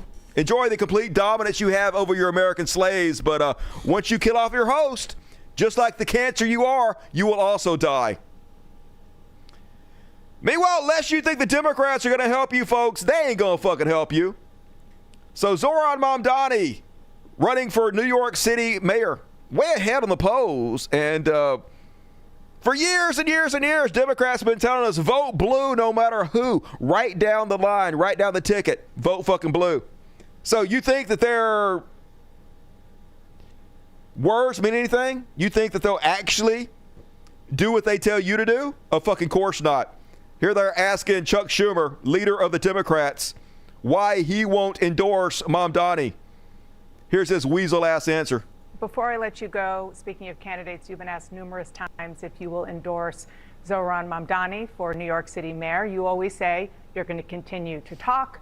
There are two key questions here that you haven't answered. One is, will you ever endorse him? And two, what do you need from him to get your endorsement? Okay, well, first of all, I know him. We've had a good relationship in the past. And we had a good meeting 2 weeks ago, a very long meeting with a lot of serious questions. And all I can tell you is I'm going to continue talking to him. What's the holdup? I got to continue talking to him, and that's what I'm going to do. Is part of the calculus that if you endorse a Democratic socialist, you're worried it will be damaging to your party, maybe even your chances of winning back the Senate? No, it's 100% because of Israel. They don't care about the socialism part. They care that he's anti-Israel and pro-Palestinian. He's anti-genocide, doesn't want children to get murdered. And they can't fucking stand that because they're evil as fuck. I'm going to continue talking to him. Dana, you can ask me again. You can ask me again. Okay, I'm never going to endorse it. I don't give a shit, okay? When I say vote Democrat, no matter who it is, I just fucking full of shit, okay? You don't vote Democrat if they're anti-Israel, okay? You only vote for people that suck Israel's dick continuously. And if you won't do that, then you got to vote Republican, okay? I don't care. You vote for anybody else except for him. I'll take you. Fuck everything about these motherfuckers. Fuck the Democrats. Republican light diet Republican motherfuckers. And, hey, at least a few good things happened. First off, French Bay Macron, who married his grandma, says, I declare that France recognizes Palestine. I declare bankruptcy. All right. France overcame a months-long push by the Trump administration to intimidate and discourage countries from working with Paris on recognizing a Palestinian state on Monday, as it hosted a conference on the elusive project at the outset of the United Nations General Assembly. And not the only ones. Apparently, the UK did it too. In a historic move, UK recognizes a Palestinian state despite opposition from U.S. and Israel. Now, Israel's already said it doesn't matter. There will be no Palestinian state. What the rest of the world wants doesn't fucking matter. All that matters is what Israel wants. Israel rules you all, and you will learn to fucking love it. It will murder you all. So probably that's what's going to happen. But I'm glad to see at least some progress, even if nothing will come of it. And last but not least, on tonight's Free Palestine, you guys know who I love. I'm not even kidding, y'all. I love me some Dua Lipa. Dua Lipa! She fired her manager after his attempt to stop rapper's kneecap from Glastonbury. She ain't fucking having that. She's been a very good Palestinian advocate. Dua Lipa has parted ways with their manager, David Levy, following an argument over rapper Kneecap's performance at Glastonbury. Levy had signed a letter calling on festival founder Michael Eavis to ban the pro-Palestinian group from Belfast, according to them, accusing them of inciting anti-Semitism and supporting Hezbollah. And fired his ass. I actually do. I'm not even kidding. I have some of her songs on my playlist. Catchy as shit and so beautiful. That's not a good picture of her, but so beautiful. Dua Lipa. And that is my Free Palestine for this evening. You guys love the Dua Lipa. She sings that song Physical. Pretty good song if you hadn't heard that song. I want to get physical with some Dua Lipa. How old is she? I think she's old enough, y'all. I don't think it's too creepy. And, all right. Last chance to get your super chats in, folks. Last segment of the night, not include the after party. Got after party coming up after the show. It's the show after the show, so if you don't got your ticket, get your ticket. But get your super chats in now. About to finish you guys off with some religious bullshit. What? Religious bullshit. Religious bullshit. Religious bullshit. It's time for religious bullshit. It is time for religious bullshit. Yeah! And folks, it's finally happening! The Rapture's tomorrow or the next day. We'll see, but we know finally. We know the dating. Woo! God damn it! I am so relieved. Now, you might be wondering, how do you know, Dusty? How do you know the Rapture's coming? It's because this African pastor, Mr. Joshua, got a message straight from fucking God and let everybody know 560,000 likes. Tell us today, brother. The rapture is upon us. Whether you are ready or not. Today, what people will hear is God revealing his plan. To his people. To the Is he talking to twins? That's some weird ass shit. Anyway, out loud. Keep going. People of the world. Yeah. God took me to see the future. As and God then would do. And then in heaven, in a throne room, I see Jesus sitting on his throne. And I could hear him very loud and so loud. Too loud. I'm coming. I'm coming. Soon. I'm coming To the soon people on who your are face. listening, please pay attention to what I'm going to say. Please pay attention He to my says come. to me on the 23rd and the 24th, Which one? 25, I will come in to your face? take my church. Okay. There's a date. It's a date. There is a date. It's a date. Are there other people It's 2 dates. who have also said the same thing to confirm what you have They have. said? Lots of people. Lots of people. So I don't know, folks. It could be the 23rd. It could be the 24th. Jesus did not make up his mind. He was like, I'm planning on coming on the 23rd, but I might get drunk the night before and I might need to sleep in. I don't know. Don't pressure me. Don't pressure me. Get off my back, humanity, okay? I know it's been 2,000 years and I've had plenty of time to get my shit in order, but I'm not quite ready yet. I will let you know, okay? Don't call me, I'll call you humanity, okay? And people believe it, folks. I didn't believe that anybody could believe this, but they're Christians, so obviously there were some people out there buying this bullshit, like this gentleman who's backing this idea up. Y'all, he had some dreams that prove it's all true.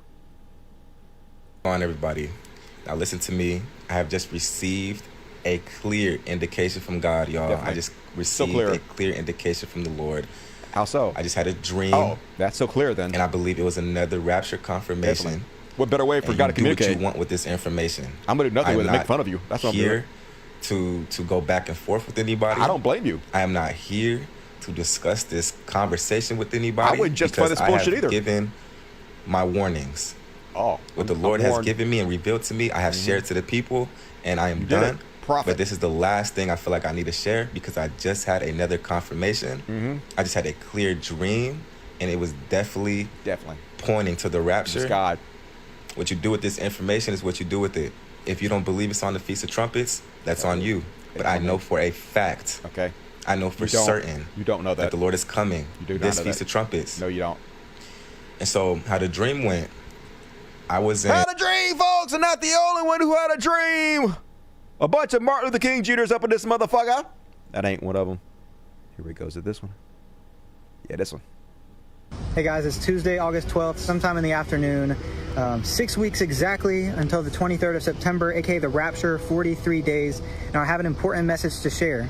And this is it. I'm just going to say it. Say it. In my dream last night, somebody right in front of me said, on September 23rd, the rapture has to happen between 8 a.m. and 5 p.m. And I'm in Eastern Standard Time. It's like the cable company. It gives you a window. You got to be home during that window or they don't show up, folks. You better be home. Guys, I was hesitant to post this. I mean, the second I woke up, I thought about letting everyone know. I know. But I was hesitant because we're going to make fun of you. Probably due to a lot of fear because of how much hate and persecution I've received for spreading this message. But also in my spirit. You're so downtrodden and persecuted, but your spirit made you. I've just felt weary about doing it. I don't know why. I don't know. I know. But because you're bullshitting and you know everybody's going to make fun of you, which they did because you're a goddamn dweeb. And then people preparing though, folks. People believe it. And they're letting you know the steps they're taking in preparation for the return of Jesus Christ. So I told you guys that every day I'm doing something to prep my home for whoever is here after the rapture. You'll be here. Everybody will be. So let me show you what I did. So you're doing this for you. So it's just like a little flow chart. Uh-huh. These are things like based on, you can't really see, but based on the, versus the seals or trumpets, this is what you need to be doing to prepare. And then this one goes over what is happening, what they can expect, and then also like prepping. So the first seal, the white horse, we know who it is. We know. Who it symbolizes. Trump. But it gives them like the visual, a powerful figure, and then he'll deceive nations, and then at Already prep, done. it says repent and seek God. Repent and seek God. That's what you do. So anyways, that's what I did today. Yay!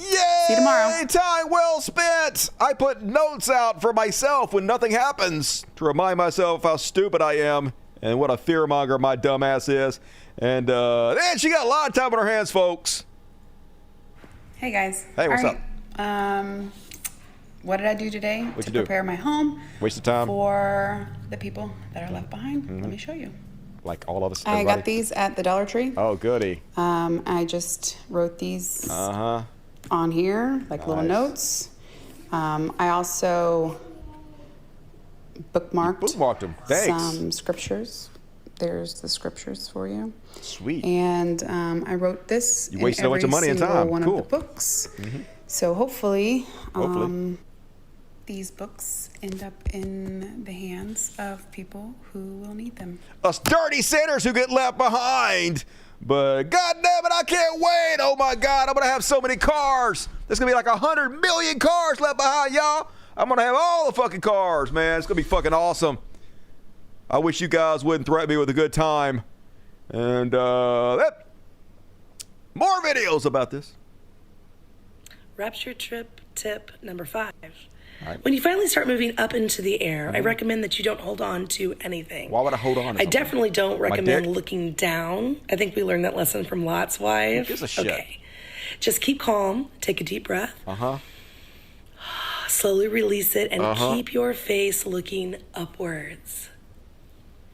And pray. And pray, look up, y'all. Don't forget to breathe. I guess we're still going to have our bodies and shit, so that's good. I like my body. And this Moonbat.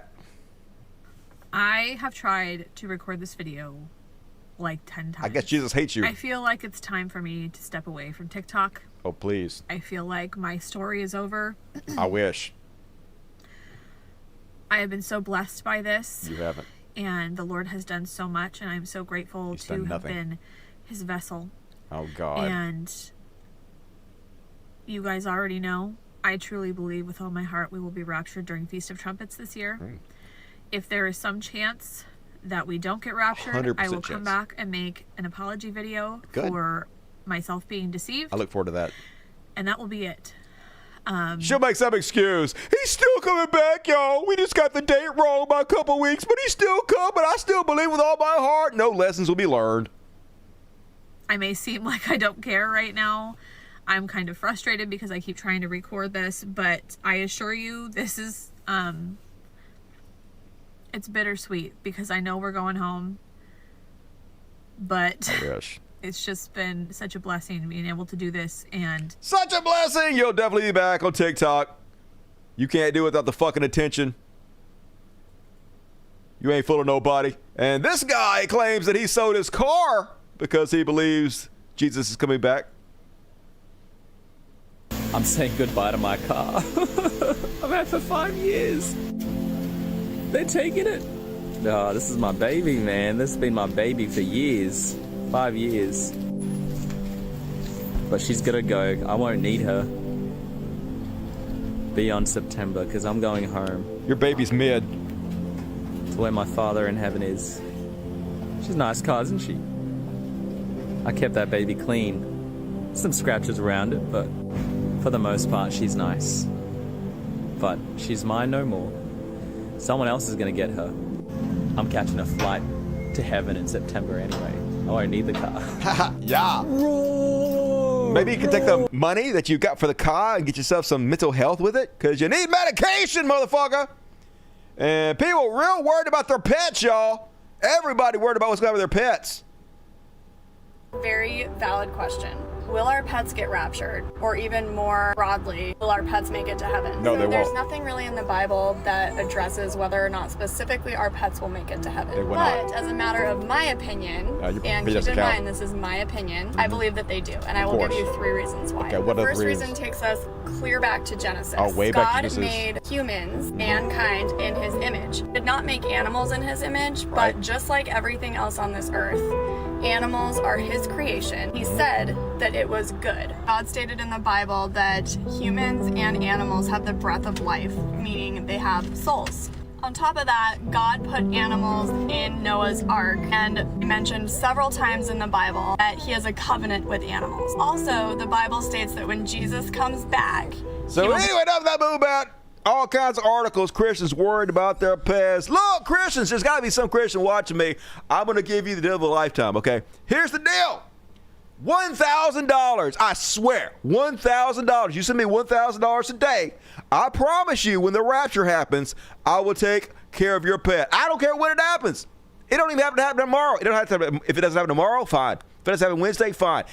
Anytime in the future it ever happens, I will take care of your pet. $1,000. However, caveat, if in your lifetime Jesus doesn't come back, I get to keep the $1,000. What do you guys say? Come on, pet insurance. I'll lift my end of the bargain. If you guys live up to yours, holler at me. And apparently, some people are going to take their pets with them when they get raptured, like this gentleman. How I'm going to be raptured on Rapture Day. And he going to run and get his pet first before they take him up to heaven. Take my pet with me. And I ain't got enough hands for all my pets, man. I'm going to have pets on my head, shoulder, all up in my shirt and shit. I need some extra hands for all my pets. I guess I just won't go. I guess I'll just stay here and take care of the animals. It's fine. I'd rather stay here anyway, to be honest with you. And, I played this video before, but since we're talking about the rapture, I want to play for you guys my favorite video on the rapture of all time. Go. Oh, there are still people left alive. Okay, this is going to sound really weird, but what year is this? It's 2073. The time machine worked. It's been 50 years. Are you alone, or are there other survivors? Survivors? Yes. Our climate was on the brink of collapse. Did humanity not get driven underground? I was sent here to salvage what I can and hopefully find a clue to avoid the inevitable annihilation that our scientists warned us about. Oh, right, that. Yeah, no, everything's good. In fact, better than good. Humanity's thriving. The global average temperature is 70 degrees. Everybody on Earth has access to food, fresh water, housing, education. We've all but eradicated disease, and you have to go back 3 generations to find anyone who remembers war. How is that even possible? Okay, you're not going to believe me, but turns out Jesus was real. And he came back. And he created this paradise on Earth? No. No. He just took all the Christians with him. Yeah, the rapture happened and we got left behind, and without the Christians holding us back, we actually progressed as a society. We'll all be damned. Technically, yes. Technically, yes! We'll all be damned. We are going to left behind, but it's worth it because of the paradise without all the Christians. And one more. This is not about the rapture, but it's a religious bullshit. Alexander Duncan, I guess he's some kind of fucking Republican candidate, wants to know, why are we allowing a false statue of a false Hindu god to be here in Texas? This is out in Sugarland. In Sugarland. The fucking Hindus built a big old idol to worship. Why are they allowed to do this? Why are they allowed freedom of religion? This dude literally, look at his bio. In his bio, it says, fighting for the Constitution. There's your answer. Literally, it's because of the freedom of the goddamn religion. But of course, to them, freedom of religion means freedom of Christianity. Fuck all the other religions. They wipe their ass with the Constitution. But always the way. They don't give a shit about free speech. They don't give a shit about freedom of religion. It's all about protecting their own interest and fuck everybody else. That's conservatism 101. And that's my show, folks. We did it. I got an after party coming up tonight, folks. Get your ticket right now. From here all the way down to here. We gonna do this shit. So please join me on tonight's after party. And hey, if you bail out, do me a favor, hit the like button. If you hadn't hit the like button, fuck you. Hit it, like button. Subscribe, you gotta subscribe to me. And also type comments and hit enter. That helps the algorithm. More importantly, click on or aim your phone camera at this QR code above my head. It goes to my Tales of Woke. That is my PayPal. It's my PayPal account. And chip in a few bucks to help me keep my lights on. If you don't, I won't do the show anymore. You'll be sad because what else you gonna fucking watch? And all right, let's check the super chats. 5 tickets, Rocks, 1SFM. Fuck yeah, Rocks, I appreciate you. Hey, if you got a ticket, check the community section of YouTube for your link to the after party and come hang out with me and Rocks and give Rocks your love. And Lexi Wolf, Jesus is risen and he has taken the form of Dusty Smith to save us from the fascist bullshit. Damn, I wish. I'm going to get assassinated like Jesus, though. I better keep my head down. Grinder crashed during CK's memorial. I heard that, but I think that might be bullshit. I asked AI, and AI said it wasn't true. So I did look that up, though. I was going to share that tonight. So I'm still trying to verify that, but I think that's a joke. But still, it does happen a lot. Thank you, Fred. Love you all. Great show. Hey, you are loved, Carolyn McMickle. And I really enjoyed your stuff, man. Holy shit. I got me a new grinder just for your shit, yo. It's been amazing. That was some Indiana Jones. Mwah, mwah, mwah. 3 chef kiss delicious, Carolyn McMickle. Autism is shown to be tied to estrogen levels in utero. All right, I don't know nothing about no fucking autism, y'all, even though I got a little bit of the tism. Just a little bit. Keeping the show going. Great stuff. Fuck yeah, Anthony M. Appreciate you for chipping in. And holy shit, got $200 from John Mayer tonight. Super chat. How each other the world. Gonna make me read you sexy, John. In memory of my kitty Velvet. Well, I shouldn't read that sexy. Oh my God. In memory of my kitty Velvet, may she rest in peace. Thank you, Dusty, for fighting the righteous fight. Hey, thank you. That's very generous. And positive thoughts for you and Velvet. I know you gave Velvet the best life you could while they're alive, so that's really all you can do. But I know it's like losing a child. And thank you for hanging out with us. Very generous tonight. Super chat heavyweight champion of the world, John Mayer. Everybody, super love to John Mayer. And BBC, $100, also very generous. Fuck me. Please. No, BBC, love BBC as always. Man, BBC amazing. Everybody. Kiss BBC ass, please, and front, all of it. 10 tickets for Eli Montoya. Fuck yeah, Eli. That's the way to do it. If you got a ticket, please give Eli Montoya your love and come hang out with him and I on the after party coming up next. And all right, very generous BBC, very generous John Mayer. Isn't that the name of a guitarist? John Mayer, isn't it? Are you the same John Mayer that plays the guitar? Because weren't you like in the new Grateful Dead or something? Was it the Grateful Dead or was it the other one? It was Pink Floyd. I don't know, one of those. I don't know, John Mayer. Love your guitar work. And from sunny Arizona, love you, Dustin. Love you, Baxter on a Rose. 2 and 2. Got it at the buzzer. I appreciate you. And all right, folks. I'm going to be back Wednesday for another episode of the universe's finest one-man show, The Dusty Show. Thank you guys for joining me. You fucking rock. I love you guys. We got an after party coming up next. As always, go sign up my patron. Tip your boy, help me stay in business. And for now, we're going to play, at least we did this, an original song with Dusty Smith. And do a little kitty party for you guys. Looks like they're good and ready.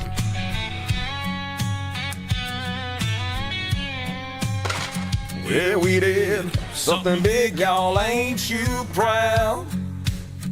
Got Hashtag Pretty Boy, Violet, Precious. There's that's Precious. This is Piper. Pretty good turnout for the kitty party. Rename some water and call it a day. Oh, at least we did this, ain't it grand? Slapping new names on stolen land. No healthcare, no raises, but with a twist, we fixed nothing. Look at this cute shit. Getting big, isn't she? At least we did this. The roads are crumbling, schools are bare. But don't you worry, we renamed the air. Minimum wage. See you guys! After party go next. Love you guys. Busy renaming oceans today. Oh, at least we did this, ain't it grand? Slapping new names on stolen land.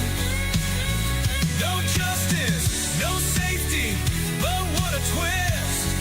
We fixed nothing else, but at least we did this. You can't afford your insulin, what a shame. But we'll spend millions on change name. Your rent is late, your job's a scam. Well, we'll call it progress, freedom, hell. We don't need affordable housing when we've got affordable patriotism. So raise a flag for the ones who choose to fix the map, not the lives they abuse. Forget your debt, your broken spine. We've got a golf now, and it's all mine. But oh, at least we did this, ain't it grand? Slapping new names on stolen land. No healthcare, no freedom, but here's the gist. We fixed nothing else, but at least we did this. Your wages are stuck, your water ain't clean, but look at this Gulf, it's red, white, and green. We didn't fix hunger or shelters or pain, but hey, Gulf of America, there's something to gain. Oh, at least we did this, ain't it grand? Slapping new names on stolen land. No futures, no fairness, but here's the twist.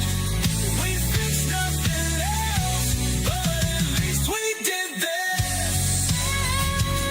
Now don't you worry about that hospital bill or your 3 a.m. shift at the diner. We just renamed an entire ocean. Ain't freedom great?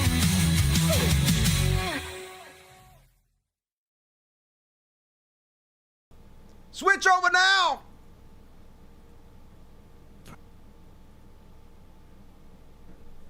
Thank you, Juan Martinez.